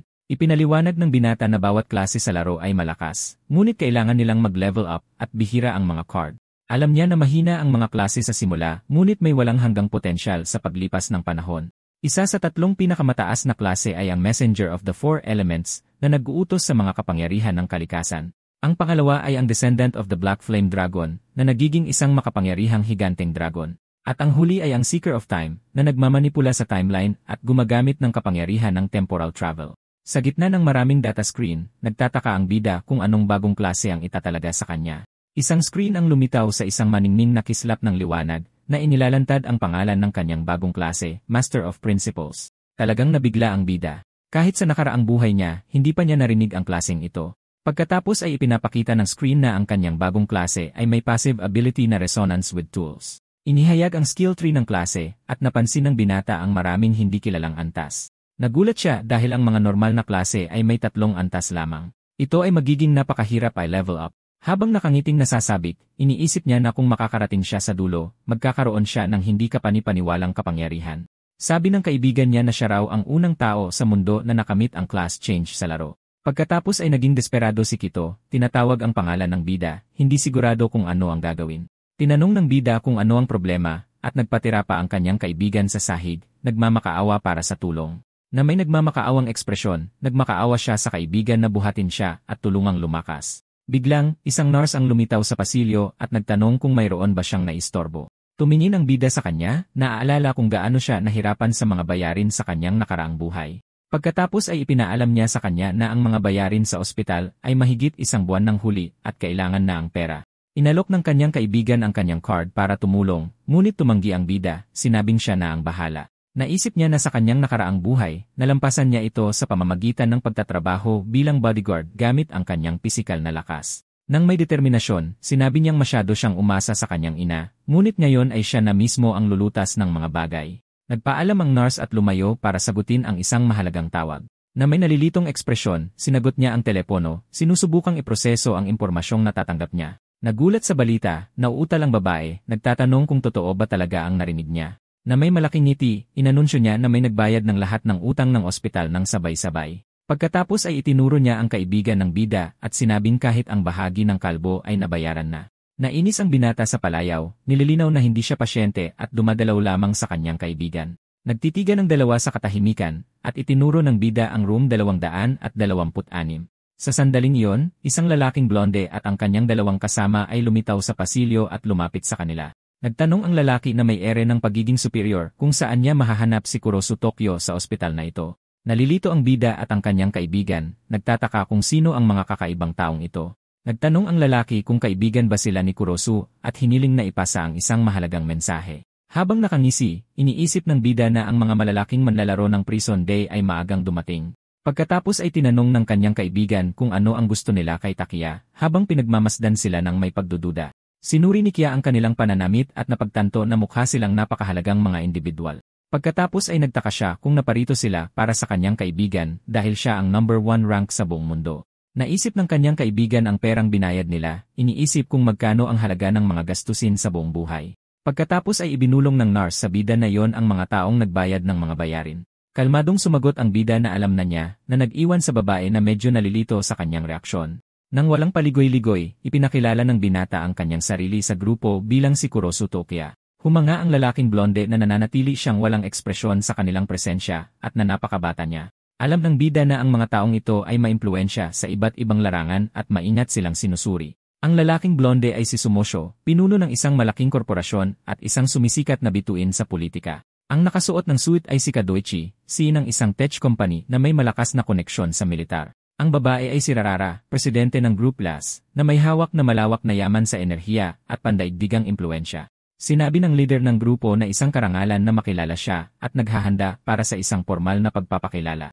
Ngunit pinutol siya ng bida, sinasabing kilala na niya kung sino sila at sinabihan siyang dumiretso na sa punto. Nagulat ang lalaking blonde sa kapangahasan ng binata, hindi inaasahan ang ganoong ugali. Iniisip ng lalaking nakasuit na ang number 1 player sa mundo ay talagang kasing galing ng mga sabi-sabi. Ngumiti ang babae habang iniisip na ang bida ay mas kawili-wiling tao kaysa sa kanyang inaakala. Pagkatapos ay inimbitahan siya ng babae na lumipat sa ibang lokasyon dahil naghanda sila ng isang espesyal na silid para sa kanilang pag-uusap. Ngunit tinanggihan ng bida ang alok, sinasabihan silang mag-usap doon mismo sa waiting room ng ospital. Nagpalitan ng maikling tingin ang dalawang lalaki, isang tahimik na pagkilala na naiintindihan nila ang mensahe ng binata. Sumang-ayon ang leader ng grupo, at lahat sila ay nagtungo sa waiting room para simulan ang kanilang diskusyon. Ngumiti ang babae, iniisip na ginagawa niya ito para mapanatili ang kalamangan sa negosasyon. Nagulat ang nurse at ang kanyang kaibigan, hindi makapaniwala na halos hindi niya kayang bayaran ang kanyang mga bill kanina lang. Pagkatapos ay tinawag ng bida ang kanyang kaibigan, hinihiling na dalhin ang strategy guide na ibinigay niya kanina. Awkward na kinamot ni Kita ang kanyang ulo, nagtatanong kung kailangan ba talaga niyang kunin ang gabay na yon. Na may guilty na ekspresyon, umamin siya na akala niya ay biro lang iyon at itinapon ang gabay. Desperado, tumakbo ang kanyang kaibigan sa pasilyo, sinasabing kukunin niya ang gabay ngayon din. Naiinis ang bida, iniisip na ito ang dahilan kung bakit wala siyang natanggap na gantimpala, maging ang kanyang ina. Pagkatapos ay nagtanong ang babae nang may pag-usisa tungkol sa strategy guide na kanyang binanggit. Kalmado siyang sumagot na yon ang strategy guide para sa mga beginner dungeon ng laro. Natigilan ang tatlo, sinasabihan siyang tumigil sa pagbibiro dahil halos hindi pa nagsisimula ang laro. Na may ngisi, sinabi niya na totoo man o hindi, malalaman din ng kanyang kaibigan. Nagulat ang nurse sa ilang mga lalaking nakasuit na nakatayo sa pinto at nagtanong kung sino sila. Binasa ng lalaking blonde ang gabay at nagulat na makitang inilalarawan nito ang eksaktong dungsyon na kanyang naranasan. Kinumpirma rin ng dalawa pa na detalyado sa loob ang kanilang mga dungsyon hanggang sa huling detalye. Tinanong ng kaibigan ng bida kung totoo ba ang lahat at kinumpirma niya ito na may ngiti. Pagkatapos ay nagsisi si Kita sa pagpapalampas ng isang malaking pagkakataon na makalamang at labis na nadismaya. Humingi ng paumanhin ang leader ng grupo, inamin na ang kanyang kapangyarihan ay higit pa sa kanilang imahinasyon at hindi sila kwalipikado. Nagkrus ng braso ang bida at, na may ngiti, nagtanong kung ano pa ang sasabihin nila. Sinabi ng babae na sa ganoong gabay, para bang nakikita na niya ang lahat ng mangyayari sa laro. Na may ngisi, kinumpirma niya na yon mismo ang kaso at alam niya ang lahat. Naisip niya na sa kanyang nakaraang buhay, ipinost ng mga nakaligtas ang mga detalye online at kinabisado niya ang lahat.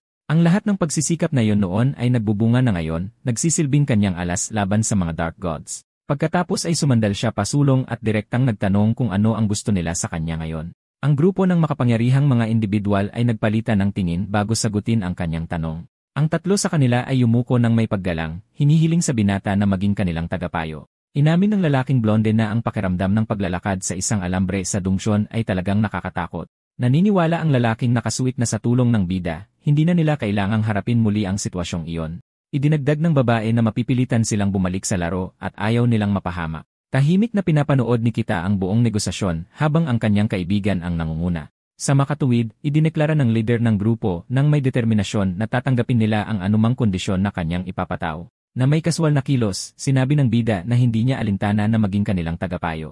Nagniningning sa tuwa ang mga mata ng kaibigan niya, iniisip na sobrang astig ng kanyang partner. Pagkatapos ay naisip niya na mahirap ang pamilya ng kanyang kaibigan at ang pinakakailangan nila ay pera.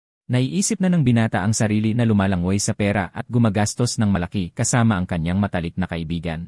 Ngunit pinutol siya ng bida, sinasabing mayroon siyang 3 kondisyon para tanggapin ang kanilang alok. Lumobo sa pagmamalaki ang kanyang kasama, iniisip na, tulad ng inaasahan, ang kanyang kaibigan ay isang tunay na master negotiator.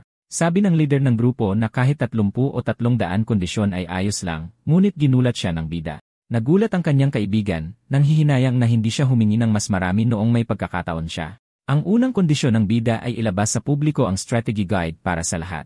Nagulat ang leader ng grupo, nagtatanong kung talagang ipamimigay niya ng libre ang isang bagay na makapagliligtas ng buhay. Sumang-ayon ang lalaking nakasuit, sinasabing ang halaga ng gabay na yon ay hindi kayang sukatin ng sinuman. Nagkomento ang babae na pinapatunayan lamang nito kung gaano talaga kapanganib ang laro para sa lahat. Pagkatapos ay tiningnan sila ng bida at nagtanong kung hindi ba't ipinakita niya lang sa kanila ang gabay ng libre. Natigilan ang grupo sa kanyang sagot na pagtantong may punto siya. Pagkatapos ay ipinaliwanag niya na iba ang kanyang mga layunin sa kanila. Gusto niyang magligtas ng mas maraming tao. Na may seryosong tingin, nagbabala ang bida na kung hindi sila papayag, dito na magtatapos ang usapan.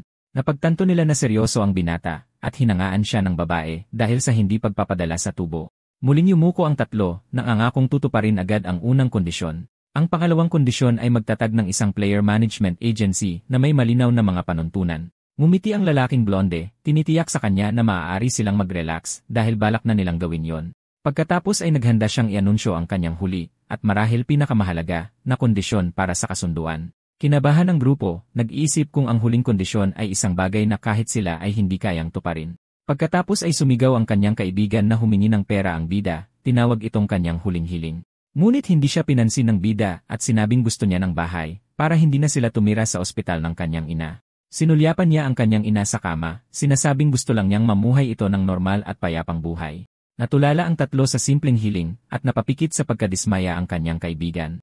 Idinagdag ng bida na kung masyadong mahirap, maaari niyang bawiin ang hiling dahil ayaw niya ang pakiramdam ng pagmamakaawa. Nakiusap ang grupo na huwag niyang bawiin, iginiit na madaling gawain lang ang paghahanda ng bahay para sa kanya. Na may ngisi, sinabi ng bida na huwag silang masyadong matuwa sa kanyang hiling. Humingi ng paumanhin ang leader sa eksena, at ang dalawa pa ay awkward na tumawa sa sitwasyon. Iniisip nila na sa lahat ng kondisyon, ito ang pinakamadali at ang pinakamakapagpapalapit ng loob niya sa kanila. Pagkatapos ay tinapos niya ang usapan, sinabing kailangan niyang bumalik sa kanyang silid dahil may iba pa siyang asikasuhin. Nagbabala ang bida na malapit nang magsimula ang countdown para sa susunod na prison day. Nagulat ang tatlo sa impormasyong ito, nagtatanong kung totoo ba talaga ang sinabi niya. Sa sandaling iyon, isang 3 araw na countdown ang lumitaw sa harap nila, pinapatunayang tama ang binata. Pagkatapos ay ipinaalam niya sa kanila na kapag natupad na nila ang pangalawang kondisyon, ibibigay niya ang estratehiya para sa susunod na dungsyon. Yumuko ang tatlo ng may paggalang, sinasabing gagawin nila ang kanyang iniutos ng walang tanong. Pagkatapos ay tumalikod ang bida at bumalik sa silid ng ospital para magpahinga. Pinanood ng makapangyarihang grupo ang pag-alis ng binata, naghahanda upang isagawa ang kanyang mga utos. Ipinagbigay alam ng isa sa mga security guard na may gustong makipagkita sa bida. Nainis ang lalaking nakasuit, sinabihan siyang huwag abalahin ang bida at paghintayin sa labas ang tao. Ngunit nauutal ang security guard, nagtatanong kung ang dalagang dumating ay kasintahan ng binata sa silid. Nagulat ang grupo sa tanong at lumingon upang tingnan kung sino ang taong ito. Pagkatapos ay nagwala si Kita, sinasabing ang babae ay tao ni Mr. Kurosu at bagay na bagay sila. Na may tingin ng pagkakanulo, hinawakan niya ang lalaking nakasuit, hinihingi na malaman kung paano nagkaroon ng kasintahan si Takiya. Ngunit pinutol siya ng dalaga, sinasabihan siyang huwag magsalita ng mga bagay na nagdudulot ng hindi pagkakaunawaan, dahil hindi iyon ang kaso. Binaliwala siya ng kanyang kaibigan, ipinagpatuloy ang kanyang madramang pagpapakita, iginiit na hindi niya siya palalampasin. Tinignan ng isa sa mga babae sa grupo ang dalaga ng may paghamak, sinabing matagal na rin. Pagkatapos ay nakilala ng bida ang babae at sinabi ng may seryosong tingin, kaya ikaw pala yon.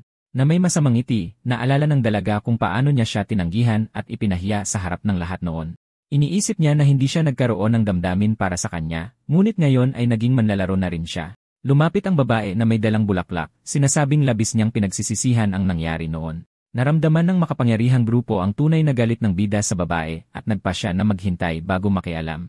Sumabog ang kanyang kaibigan, inaakusahan siya ng pag-insulto sa bida sa harap ng buong paaralan. Sinasabi niyang bata at hangal pa siya noon at ngayon ay lubos niyang pinagsisisihan ang kanyang mga ginawa. Ngunit pinutol siya ng binata, sinabing bumalik lang siya dahil nakita niya ang pangalan niya sa ranking. Natigilan ang dalaga sa akusasyon habang tinitingnan siya ng iba ng may paghamak. Napagtanto ng babae sa grupo na oportunista lang ang dalaga at hinusgahan siya sa isang tingin. Sinubukan ng dalaga na ipagtanggol ang sarili, nagmamakaawa sa kanya na huwag siyang iwanang mag-isa sa mapanganib na laro. Nagalit ang kanyang kaibigan, sumisigaw na hindi niya lang siya tinanggihan. Ininsulto at ipinahiya niya siya. Pinakalma siya ng bida, ipinaalala sa kanya na nasa ospital sila at kailangang umalis. Bago umalis, tiningnan niya ang babae at sinabing, para malinaw, hindi niya ito kailanman nagustuhan kahit isang segundo. Nataranta siya, sinasabing kung ililigtas niya siya, hahayaan pa niyang maging kasintahan siya nito, at kung ano pa man ang gusto niya. Tumatakbo ang babae para habulin siya, nang angakong hindi niya iiwan ang kanyang tabi kung tutulungan siya.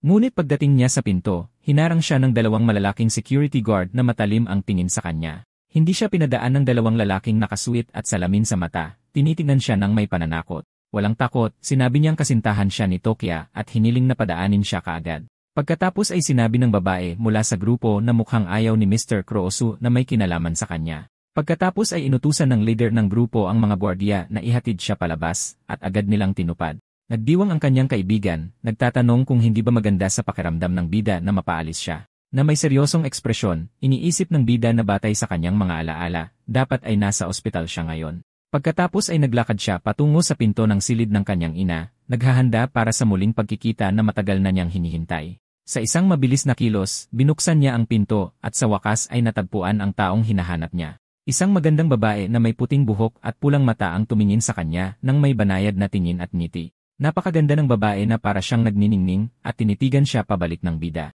Pagkatapos ay ipinaalam sa kanya ng kanyang ina na narito si Eureka para makita siya muli at hinihintay ang kanyang pagbabalik. Na may ngiti, sinabi niyang matagal na mula nang huli niya itong nakita at binati siya ng isang kaway. Nalilito ang dalaga, sinasabing naroon lang siya noong nakaraang linggo at hindi pa naman ganoon katagal. Pagkatapos ay naalala ng bida ang kanyang pagpanaw sa kanyang mga bisig sa nakaraang buhay at naging emosyonal. Mahigpit niya itong niyakap, nanunumpa na sa buhay na ito, hindi niya hahayaang mapahamak kahit isa sa mga mahal niya. Lubos na nahiya ang babae sa yakap, habang ang kanyang ina ay tumawa lamang sa nakakatuwang eksena. Nalilito ang kanyang kaibigan na nagtataka kung magkaibigan lang ba talaga ang dalawa dahil mukhang kahina-hinala. Kinagabihan, nagliliwanag ang bilog na buwan sa kalangitan, at tahimik ang silid sa ospital. Pinapanood ng bida ang kanyang ina na mahimbing na natutulog, nakakaramdam ng ginhawa na maayos siya. Iniisip niya na inilipat sila ng ospital sa isang e-room at talagang may impluensya ang mga taong iyon. Pagkatapos ay ipinakita ng system ang natitirang oras para sa susunod na dungjon na 63 oras. Sa countdown sa harap niya, alam niyang ang susunod na dungjon ay dapat sumunod sa parehong pattern tulad ng sa kanyang nakaraang buhay. Naisip niya na nakakuha siya ng kakayahang tinatawag na skill maintenance na nag-a-activate kapag hinawakan. Para subukan ito, inilagay ng binata ang kanyang kamay sa gilid ng kama para makita kung ano ang ginagawa ng bago niyang kakayahan. Isang alon ng asul na enerhiya ang kumalat sa silid at nagulat ang bida sa lakas nito. Napagtanto niya na nakikita niya ang maliliit na detalye ng anumang bagay na kasalukuyan niyang hinahawakan. Dahil sa kanyang pinahusay na paningin, napansin niya na maluwag ang pangalawang tornilyo sa kaliwang paa ng kama. Iniisip ng bida na sayang at wala siyang arma sa ospital dahil gusto niyang subukan ang kakayahan sa mga ito. Biglang, isang misteryosong boses ang umalinggaw sa kanyang isipan na nagsasabing kwalipikado siyang sumali. Nagtanong siya kung sino ang nilalang at para saan siya kwalipikado dahil hindi niya naintindihan ang sitwasyon. Sumagot ang boses na malalaman din niya kung sino ito sa takdang panahon, pero sa ngayon, kailangan niyang magdesisyon. Isang madilim na anino ang lumitaw, sinasabihan siyang magpasya kung tatanggapin niya ang espesyal na pagsubok nito. Habang nagniningning ang kanyang mga mata, napagtanto niya na ang nilalang na ito ay may kapangyarihang tulungan siyang talunin ng Diyos. Walang pag-aalinlangan, tinanggap ng bida ang pagsubok at sinabihan ang nilalang na simulan agad ang hamon. Ang nilalang ay nagbigay ng isang masamang ngiti, sinabing sige, at idineklara na magsisimula na ang pagsubok. Ngunit binalaan siya nito na kung mabigo siyang malampasan ang pagsubok, hindi na siya makakabalik sa mundong ito. Ang binata ay hinila papasok sa isang ipo-ipo ng asul na enerhiya, nagulat sa sagradong kapangyarihan nito.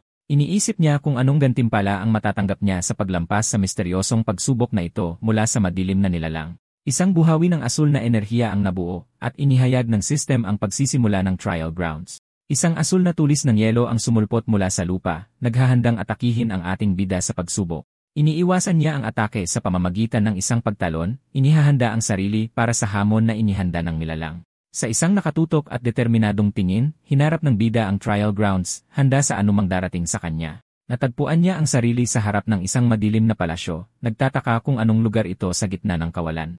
Nagsimulang mabuo ang asul na enerhiya sa harap niya, at tinitigan niya ang pagpapakita nito ng may pag-usisa. Pagkatapos ay ipinaliwanag ng nilalang na simple lang ang patakaran, kailangan niyang talunin ang kalaban sa loob ng 10 minuto. Pinayuhan din siya nito na ang karunungang nakakakita sa lahat ang tanging paraan upang manalo sa hamon. Tinitigan ng bida ang nilalang ng may seryosong ekspresyon, naghahanda para sa nalalapit na labanan. Pagkatapos ay inihayag ng nilalang ang simula ng pagsubok, at isang babaeng anyo ang nagsimulang magpakita. Isang bulag at hindi nasusugatang eskrimador ang lumitaw, at nagsimula ang 10 minutong countdown para sa pagsubok. Tinitigan ng binata ang kalansay sa loob ng baluti, iniisip kung iyon ba ang kanyang kalaban. Nang may ngiti, nahanap niya na kawili-wili ang labanan sa pagitan ng pinakamalakas na manlalaro at pinakamalakas na eskrimador. Isang asul na espada ang ipinagkaloob sa kanya, bumababa mula sa kalangitan sa isang sinag ng liwanag para sa labanan. Ginamit ng bida ang sandata, sinasabing perpekto ito dahil gusto niyang gamitin ang kanyang bagong kakayahan. Ngunit ipinaalam sa kanya ng system na hindi maaaring i-activate ang resonance dahil hindi pisikal ang target. Pagkatapos ay napagtanto niya na ang kakayahan ay gumagana lamang sa mga pisikal na nilalang at ang espada ay isang ilusyon. Sa isang determinadong tingin, idineklara niya na hindi na siya mag-aaksaya pa ng oras at tatapusin agad ang pagsubok.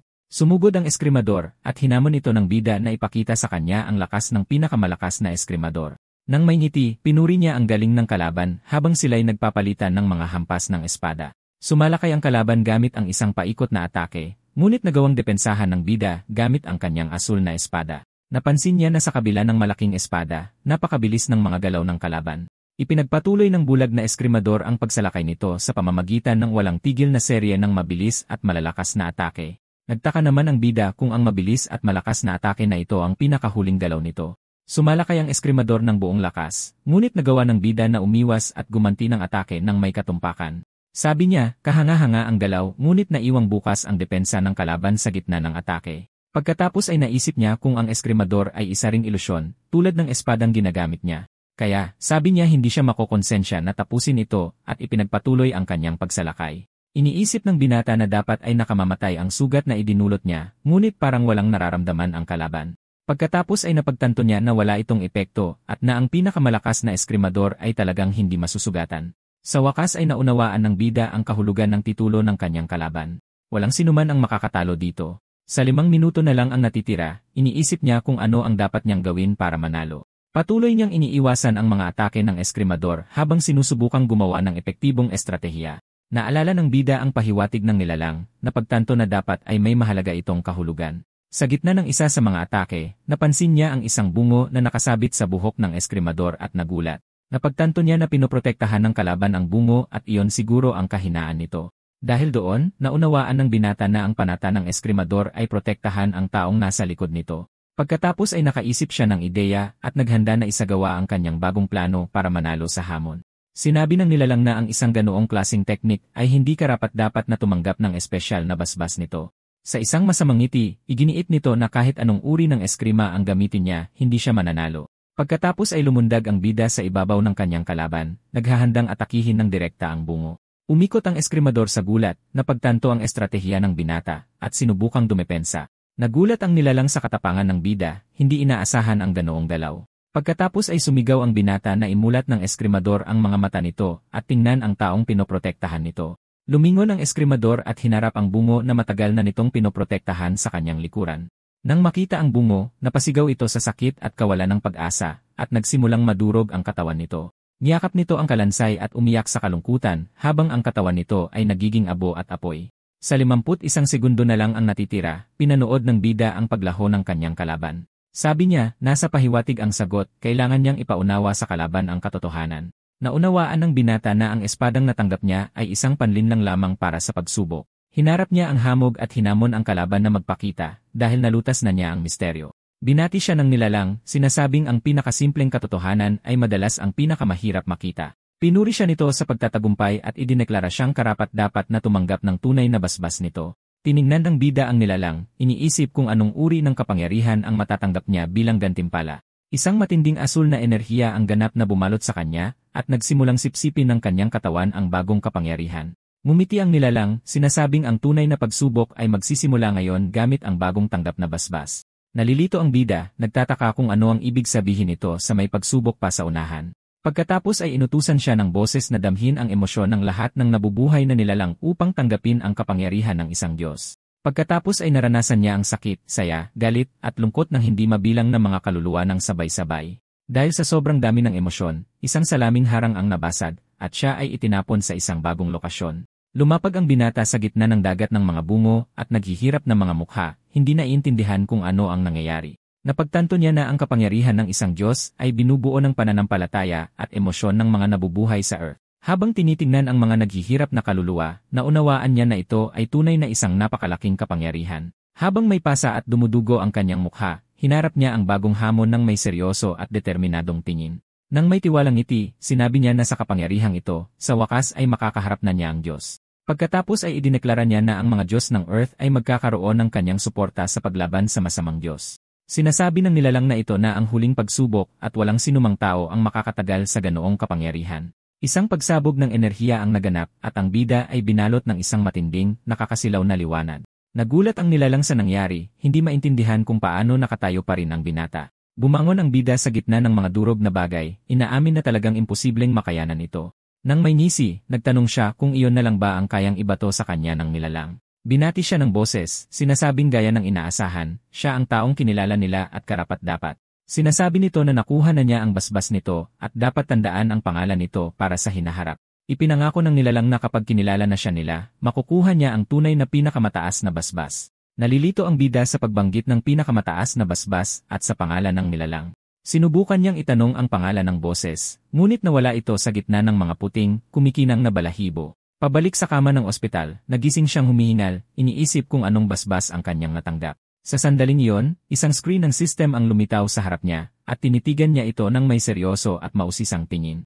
Ipinakita ng screen na nakuha niya ang basbas ng Mental Guardian, at ang kanyang patron ay ang Seraph Gabriel. Nang may ngiting puno ng kasiyahan, iniisip niya na magiging kapaki-pakinabang ang bagong basbas sa mga labanan sa hinaharap. Pero sa ngayon, mas nasasabik siya para sa pinakamataas na basbas na binanggit ni Gabriel sa pagsubok. Pagkatapos ay napagtanto niya na ang sakit sa isip na nagpahirap sa kanya ay ang mga Diyos pala ng Earth. Sa isang determinadong tingin, sinulyapan niya ang 23 oras na countdown para sa donjon.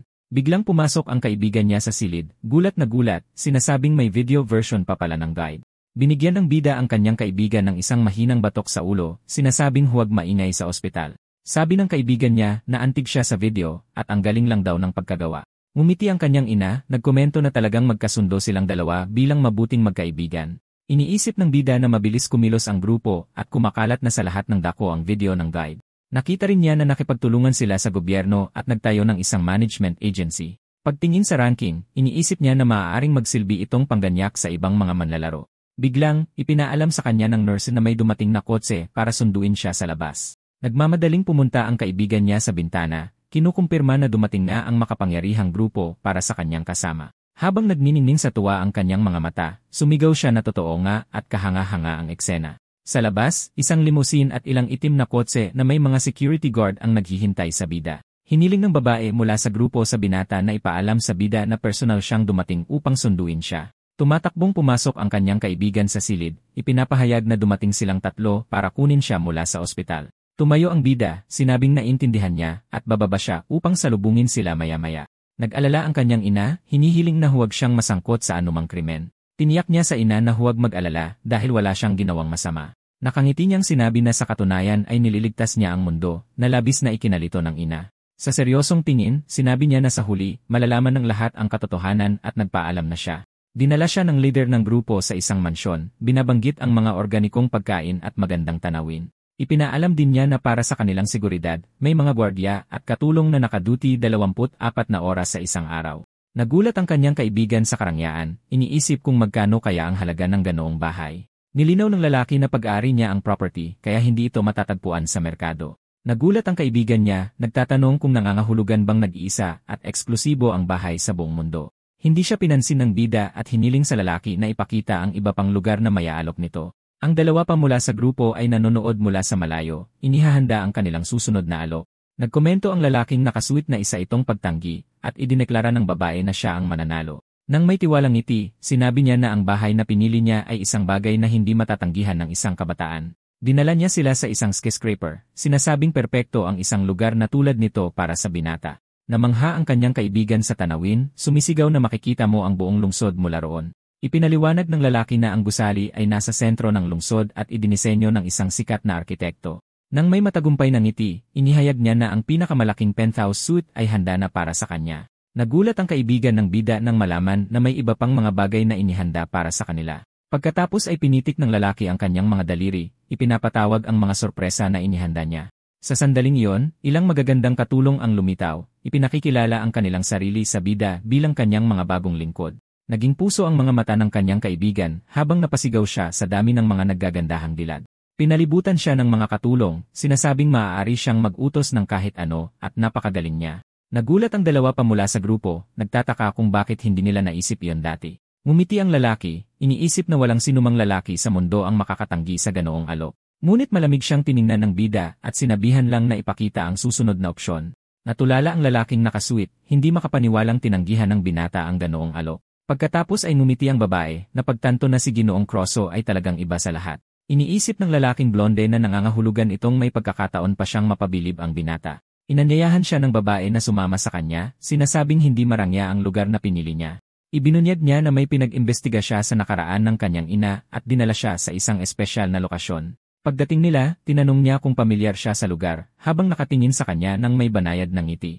Nakilala ng kaibigan niya ang lokasyon, sinasabing iyon ang bahay kung saan nakatira ang bida noong bata pa siya. Nagulat ang dalawa pa, napagtanto na tapos na ang laro para sa kanila sa galaw na ito. Ipinaliwanag ng babae na maraming beses nang nagbago ang may-ari ng bahay at iba na ang ayos nito ngayon. Pero sinabi niya na sinubukan niyang ibalik ang lahat hanggat maaari para maging komportable at panatag ang kanyang loob. Naantig ang bida, sinasabing kahanga-hanga ito at halos kapareho ng bahay sa kanyang mga alaala. Nang may taos pusong ngiti, nagpasalamat siya sa ginawa nito, at masaya ang babae na nagustuhan niya ito.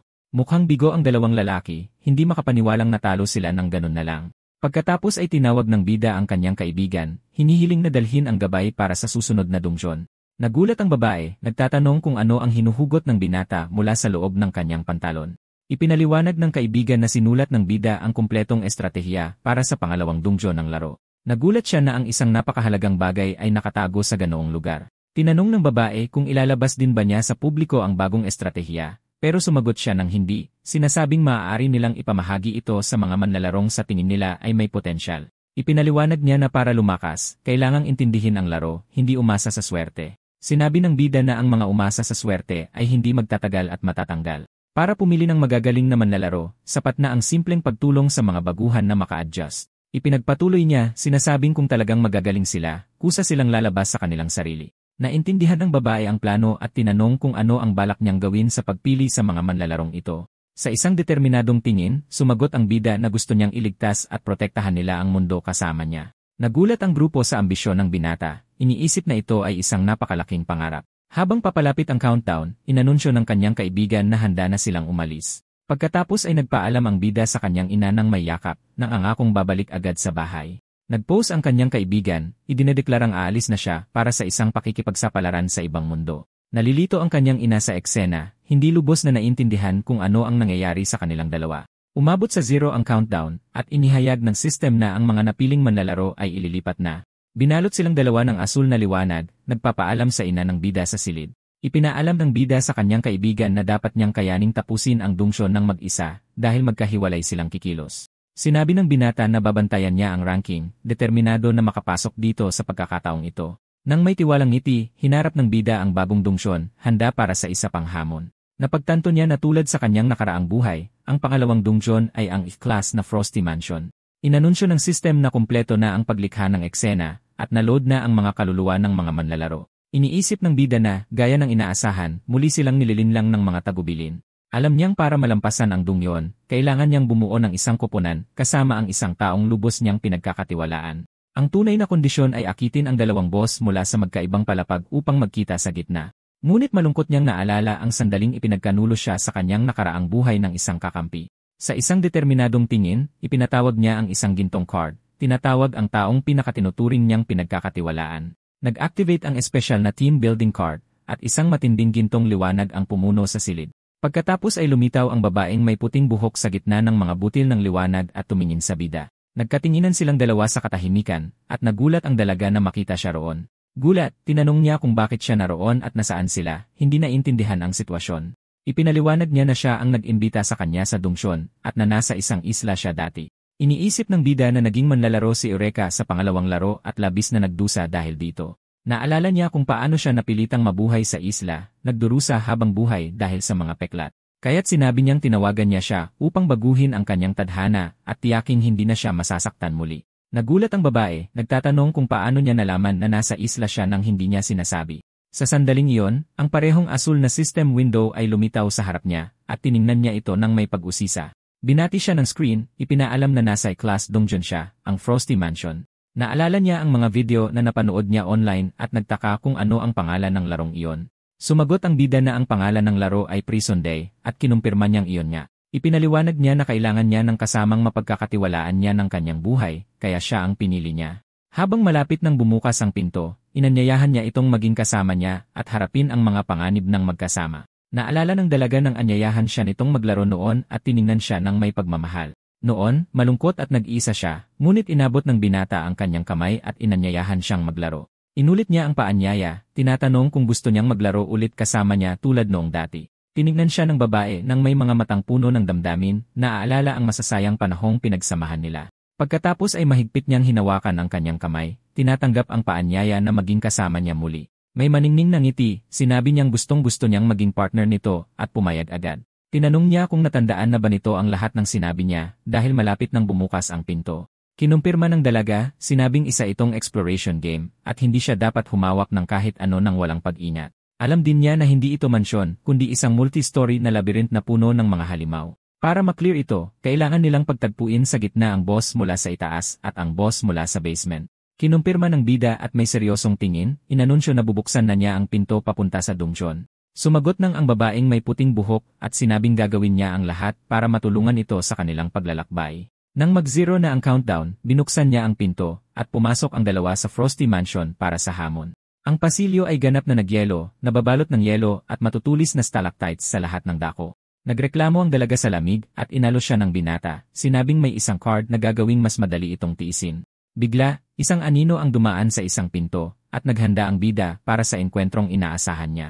Iniisip niya na, tulad ng inaasahan niya, lumitaw din sa dungsyon na ito ang traidor mula sa kanyang nakaraang buhay. Isang lalaking may kutsilyo ang lumitaw, nagrereklamo sa lamig at nag-isip kung may lalabas na mga halimaw. Pagkatapos ay nakita niya silang dalawa at mukhang nagulat na makakita ng ibang tao doon. May ngiti, tinanong niya kung mga player din sila at lumapit ng may palakaibigang kilos. Alam ng bida na hihilingin niyang bumuo ng isang team at namukha siyang tapat na tao. Pero sa katotohanan, isa siyang walang hiyang duwag na nagtatraidor sa sarili niyang mga kasamahan. Naalala niya kung paano nagtatago sa likod niya ang lalaki tuwing may laban dahil mahina ito at duwag. May ngisi, inihanda ng bida ang sarili, alam na alam kung ano ang susunod na mangyayari. Naalala niya na noong ginamit niya ang lahat ng kanyang lakas para talunin ang isang boss, sinaksak siya ng traidor sa likod. Naalala ng binata na sinaksak siya ng traidor para lang nakawin ang isang skill card. Naisip nito kuya na kung hindi dahil sa isang tao, doon na sana siya sa sahig natapos. Balik sa kasalukuyan, iminungkahi ng traidor na bumuo sila ng isang team para mas madaling harapin ang mga halimaw. Pero ang tunay niyang plano ay alisin ang bida para mapagsamantalahan ang magandang babaeng kasama nito. Pinagnanasaan din ng lalaki ang espada ng bida, sinasabi sa sarili na tiyak na kukunin niya ito. May peking ngiti, inilahad niya ang kanyang kamay, sinasabing sa isang larong tulad nito, kailangan nilang magtulungan. Gayunpaman, sumagot ang bida na siya ang unang nanaksak at ngayon ay ibabalik niya ang pabor gamit ang kanyang espada. Walang pagkakataong mag-react, ang traidor ay tinamaan ng diretsyo sa dibdib, lubos na nagulat sa sakit. May malamig na tingin, sinabi sa kanya ng bida na maranasan ang parehong pagdurusa na naramdaman niya sa nakaraang buhay. Humarap ang binata sa kanyang partner at mahinahong nagtanong kung mayroon ba siyang anumang tanong tungkol dito. Sumagot ang babae na wala dahil nagtitiwala siyang may magandang dahilan ito sa lahat ng kanyang ginagawa. Inimbitahan niya itong maghanap ng ilang skill card at agad na pumayag ang dalaga. Dahil dito, iniwan ng dalawa ang bangkay ng traidor at ipinagpatuloy ang kanilang paggalugad sa Frosty Mansion. Sa ibang lugar, sinabi ng isang lalaking may salamin na tama ang impormasyon tungkol sa number 1 ranked player na si Kurosu Tokyo. Nag-iisip siya kung ang lalaking naglalabas ng mga guide ng libre ay karapat-dapat sa kanyang pagmamasid, si Shijamori Itsuki. Tinitingnan ang ranking, iniisip ng lalaking may salamin na hindi niya talaga maintindihan ang mga intensyon ng bida. Balik sa mga bida, nakaramdam sila ng kakaibang presensya, sigurado silang may halimaw sa malapit. Isang halimaw na tinatawag na henchman ang lumitaw, at sumigaw si Eureka ng babala na papunta ito sa kanila. May matutulis na kuko at nagniningning na mata, sumugod ang nilalang ng buong lakas upang atakihin ang dalawang manlalaro. Sumigaw ang babae sa pangalan ng kanyang partner, mahigpit na nakakapit dito habang papalapit ang halimaw. Ngunit wala man lang oras na makapag-react ang halimaw bago ito salubungin ng isang malakas na suntok na nagpatalsik dito. May itsurang walang gana, sinabi ng bida sa nilalang na masyado itong maingay at nakakainis. Pagkatapos ay nagpakawala siya ng malakas na energy beam mula sa kanyang kamay na direktang tumama sa halimaw. Tumagos ang atake sa katawan ng nilalang na nagdulot ng malaking pagsabog sa dulo ng pasilyo. Pagkatapos ay natunaw ang halimaw sa liwanag, nag-iwan ng isang vigor card na nagpapataas ng isang level. Nagulat si Eureka sa dali ng lahat, tinanong kung ganito ba palagi siyang lumaban sa mga dungsyon. Sumagot ang bida na hindi, at na ang halimaw na ito ay sadyang napakahina at walang lakas. Na-excite siya sa ideya ng mas malalakas na halimaw, iniisip ang sarili sa isang tunay na horror movie. Pagkatapos ay ibinigay niya ang card sa kanya, sinabihan siyang mag-concentrate para makuha ang bagong skill. Hawak ng dalaga ang gintong card, iniisip na imposibleng magkaroon ng ganoong halimaw sa isang apartment. Nakapikit, nag-focus siya sa card, umaasang magagamit niya ang kapangyarihan nito. Isang gintong liwanag ang bumalot sa kanya, at nagulat siyang napagtantong nagawa niya talagang gamitin ang card. Lumitaw ang kanyang status panel na nagpapakitang matagumpay na nasa level 1 na ang kanyang stamina. Pinuri niya ito sa mabilis na pagkatuto at inanyayahan sa susunod na palapag ng Frosty Mansion. Napansin ng babae na hindi na siya gaanong giniginaw at masaya siyang nakuha ang bagong skill. Pagkatapos ay tinanong ng dalaga kung paano niya nalaman ang napakaraming bagay tungkol sa laro, tinanong kung nasisiyahan ba siyang maglaro. Tumigil sa paglalakad ang bida at tiningnan siya ng tahimik, na nag-iwan sa dalaga ng pagkalito sa kanyang reaksyon. May malungkot na ekspresyon, tinitigan lang niya ito nang hindi nagsasalita tungkol sa bagay na yon. Kinabahan si Eureka sa katahimikan at tinanong kung may nasabi ba siyang kakaiba. Sinabi ng bida na hindi interesante ang laro at ipinaalala sa kanya ang kanilang tunay na layunin. May malamig at determinadong tingin, ipinahayag ng bida na ang kanilang layunin ay sirain ang laro. Natahimik sandali ang dalaga, pagkatapos ay sinabing kahit hindi niya maintindihan, nagtitiwala siya sa mga dahilan nito. Bigla, isang napakalaking kamay ang sumira sa isang pader ng yelo, naghahandang atakihin silang dalawa. Nagpakawala ng nakakatakot na dagundong ang nilalang at sumugod ng buong lakas patungo sa partner ng bida. Ngunit sa isang mabilis na kilos, humarang ang binata sa kanya upang protektahan siya mula sa atake ng halimaw. Walang kahirap-hirap, pinigilan niya ang nilalang gamit ang isang kamay, mahigpit na hinawakan ang mukha nito. Sa isang pisil, dinurog niya ang ulo ng halimaw na nagkapira-piraso sa harap niya. Pagkatapos ay sinabi niyang sayang at wala itong card, dahil iyon ang hirap ng dungsyon na ito. Pero ipinahayag niya na ang boss ng bawat palapag ay laging naglalaglag ng isa at inanyayahan niya itong hanapin ito. Samantala, ang ibang mga manlalaro ay ganap na nawawala sa labyrinth, hindi sigurado kung ano ang gagawin. Napagtanto ni Eureka na hindi sila nawawala at hinahangaan kung gaano kahusay ang kanyang partner sa pag-alam ng daan. Ipinaliwanag niya na hindi mahirap ang mansyon sa simula at bumababa ang temperatura ng 1 degree bawat 5 minuto. Gayunpaman, patuloy na bumababa ang temperatura at habang lumilipas ang oras, lalo itong nagiging mahirap para sa lahat. Bukod pa rito, kung hindi nila mahanap ang floor boss, hindi kailanman magbubukas ang pinto papunta sa susunod na level. Sa huli, lahat ng manlalaro ay magiging yelo at hindi makakaligtas. Natakot ang dalaga sa ideya na lahat ay magyelo, ngunit nanatiling kalmado at nakatuon ang bida. Alam niya na bumibilis ang pagbaba ng temperatura at natatandaan ang lokasyon ng boss. Dahil dito, nagtungo ang dalawa upang hanapin ang boss na naglalayong pabagsakin ito sa lalong madaling panahon. Nagmamasid mula sa malayo ang lalaking may salamin, nagtataka sa dahilan ng mga kilos ng bida. Hinala niya na may espesyal na kakayahan ang binata at umaasang hindi siya mabibigo sa number 1 rank. Sa kalaliman ng nagyelong labyrinth, ipinagpatuloy ng dalawa ang kanilang paglalakbay sa mapanganib at mayelong mansyon. Alam ng bida na malapit na ang boss ng unang palapag at pinag-iisipan kung paano ito ilalabas. Bigla, isang lalaking may pulang buhok ang lumitaw mula sa kung saan, tinawag siya sa pangalan at ginulat silang dalawa. May mayabang na tono, hinihiling ng binata na sagutin siya ng bida dahil direkta siyang kinakausap nito. Tinanong siya ng kanyang partner kung kilala niya ang lalaki, pero sumagot si Takia na hindi. Nainis ang lalaking may pulang buhok sa pagiging ignorante, sumisigaw na hindi dapat siya maliitin dahil nasa ranking siya. Mula sa malayo, pinagmamasdan ng lalaking nakasweet ang eksena, nag-iisip kung ano kaya ang rank ng bagong player na ito. Sinabi ng bida na kabisado niya ang top 1-0 at hindi kasama doon ang lalaking may pulang buhok, saka tinanong ang rank nito. Ipinakilala ng binata ang sarili bilang si Zhang Shu, sinabing rank 783 siya pero magiging number 1. Ang bida at ang kanyang partner ay walang ekspresyong nakatingin lang sa kanya nang malaman ang rank nito. Nainis ang lalaking nakasweet, iniisip na nasayang lang ang oras niya sa pag-aalala tungkol dito. Tinanong ni Tokia kung ano ang gusto ng 783, sumigaw ang lalaking may pulang buhok na naparito siya para talunin ito. Ipinahayag niya na ipapakita niya sa lahat na ang unang pwesto ng bida ay isang tsamba lamang. Ngunit bago pa man siya makakilos, isang kaswal na suntok ang pinakawala ng bida diretsyo sa kanyang mukha.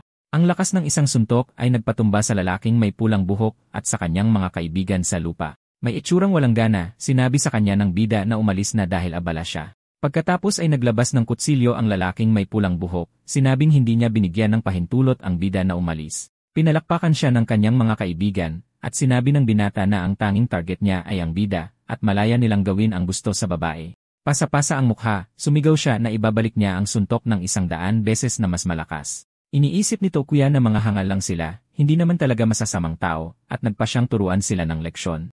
Sa isang malakas na sipa, sinira ng bida ang isang metal na pinto at kumuha ng tubo para gamiting sandata.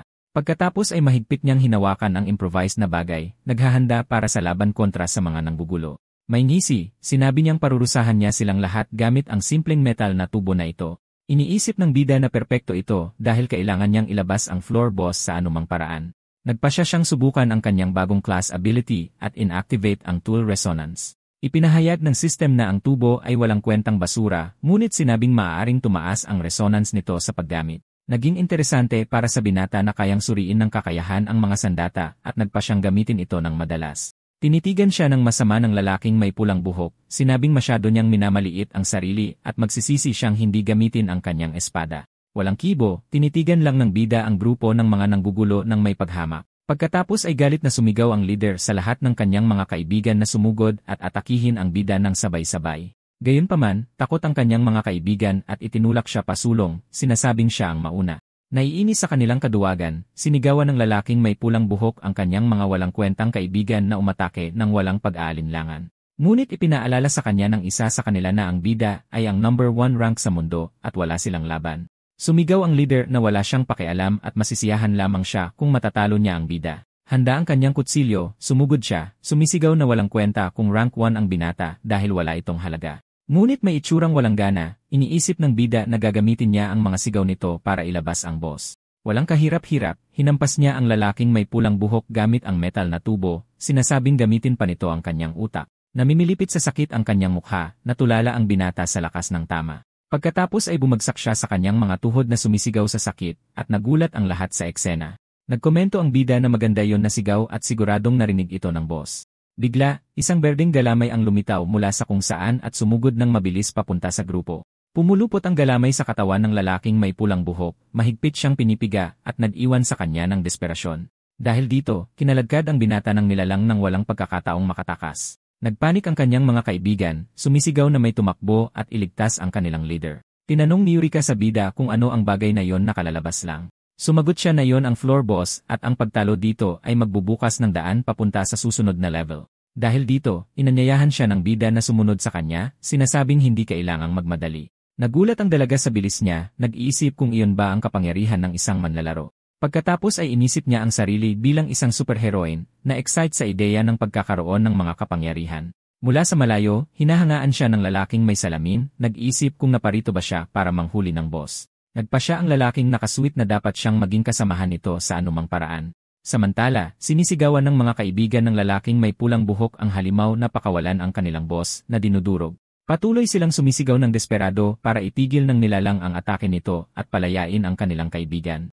Isa sa kanila ay nagbanta pa sa hindi kilalang nilalang, sinasabing tatapusin niya ito. Dahil doon, sumugod ang isa sa mga kaibigan para subukang iligtas ang kanilang leader mula sa pagkakahawak ng halimaw, ngunit inatake silang lahat ng halimaw ng sabay-sabay at pinatalsik sila sa isang tama lang. Sa sandaling iyon, ipinakita ng floor boss ang sarili bilang isang mutants plus rank na carnivorous plant na may mataas na stats. Hinila ang lalaking may pulang buhok papasok sa bibig ng halimaw, sumisigaw ng desperado para sa tulong. Mula sa loob ng bibig ng halaman, nakikita ng binata ang bida na mahinahong papalapit. Hinarap ng bida ang boss na hawak ang kanyang espada, handa para sa huling laban ng palapag. Nawalan ng pag-asa ang lalaking may pulang buhok, nag-iisip kung ililigtas ba talaga siya ng bida pagkatapos ng lahat. Walang pag-aalinlangan, sumugod ang bida gamit ang kanyang espada at hiniwa ang mga galamay ng halaman. Sa isang malakas at tumpak na hiwa, nagpakawala siya ng isang slash ng asul na enerhiya sa halimaw.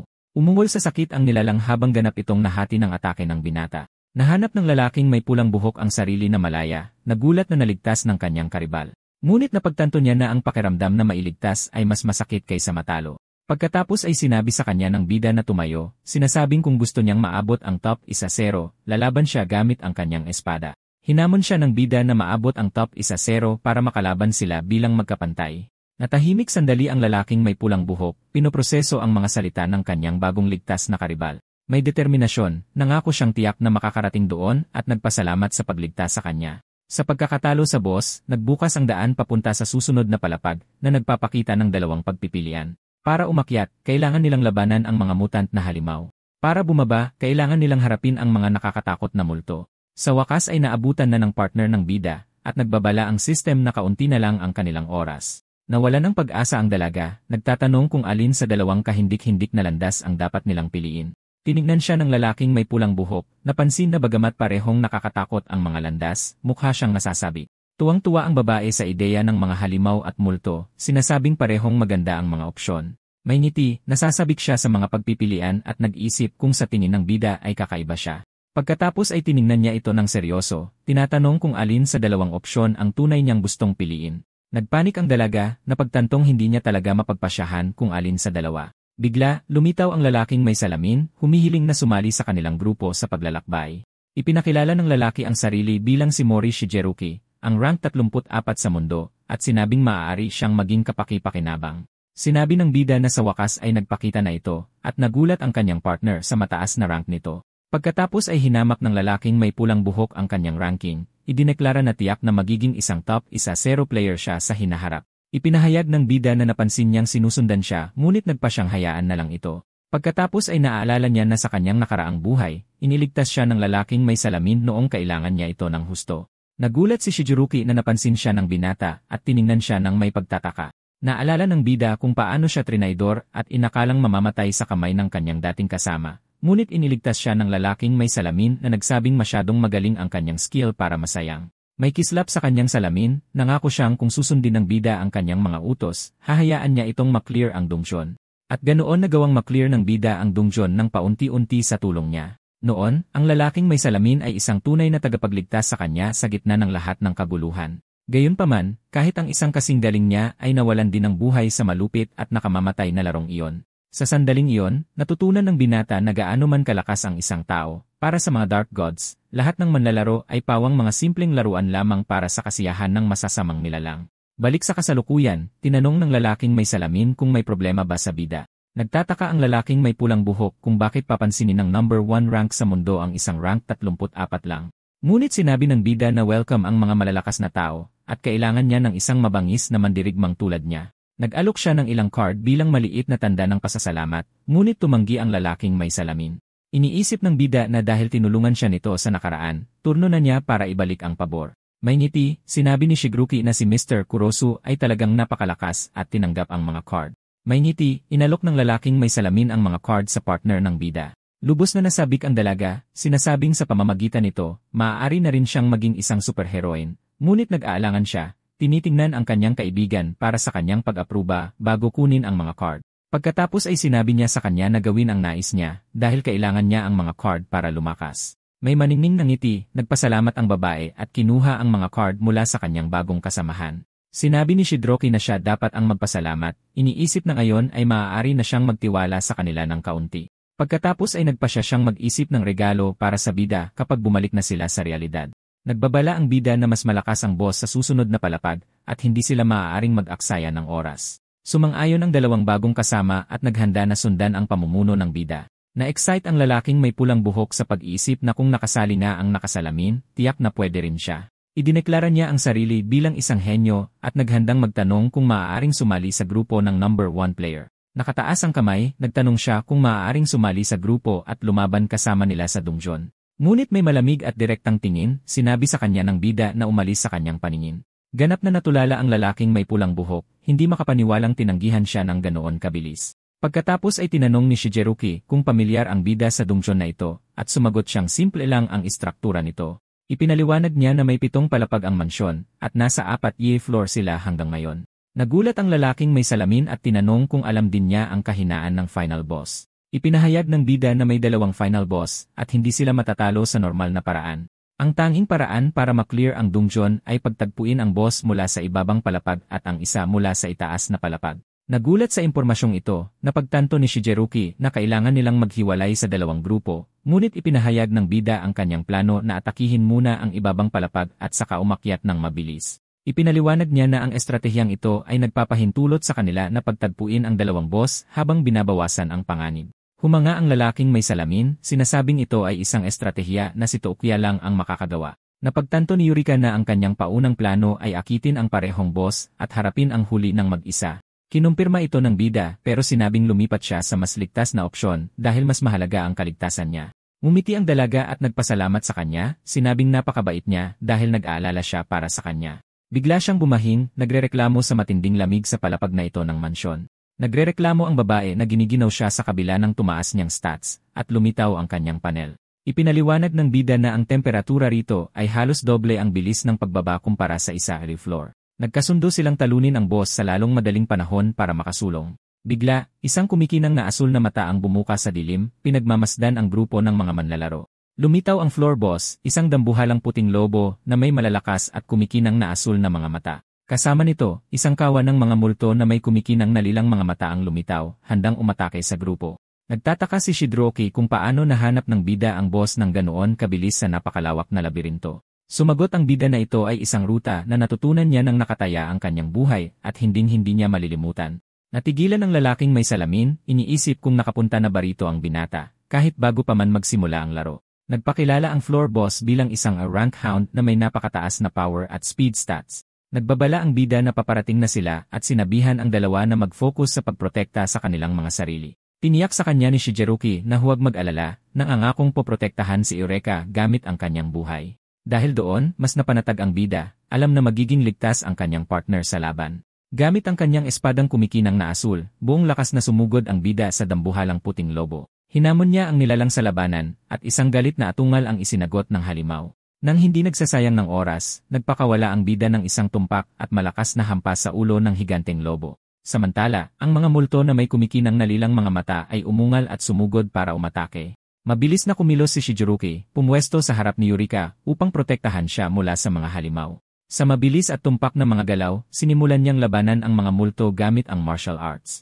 Ipinakilala niya ang sarili bilang ika-9 na kahalili ng Bagwazang, idineklara na hindi siya kayang tapatan ng mga multo. May kumpiyansang ngiti, sinabi niya kay Eureka na huwag mag-alala dahil mabilis niyang ayusin ang lahat. Ngunit ginulat ng babae ang lahat sa pamamagitan ng pagpapakawala ng isang malakas na suntok sa isa sa mga multo ng walang kahirap-hirap.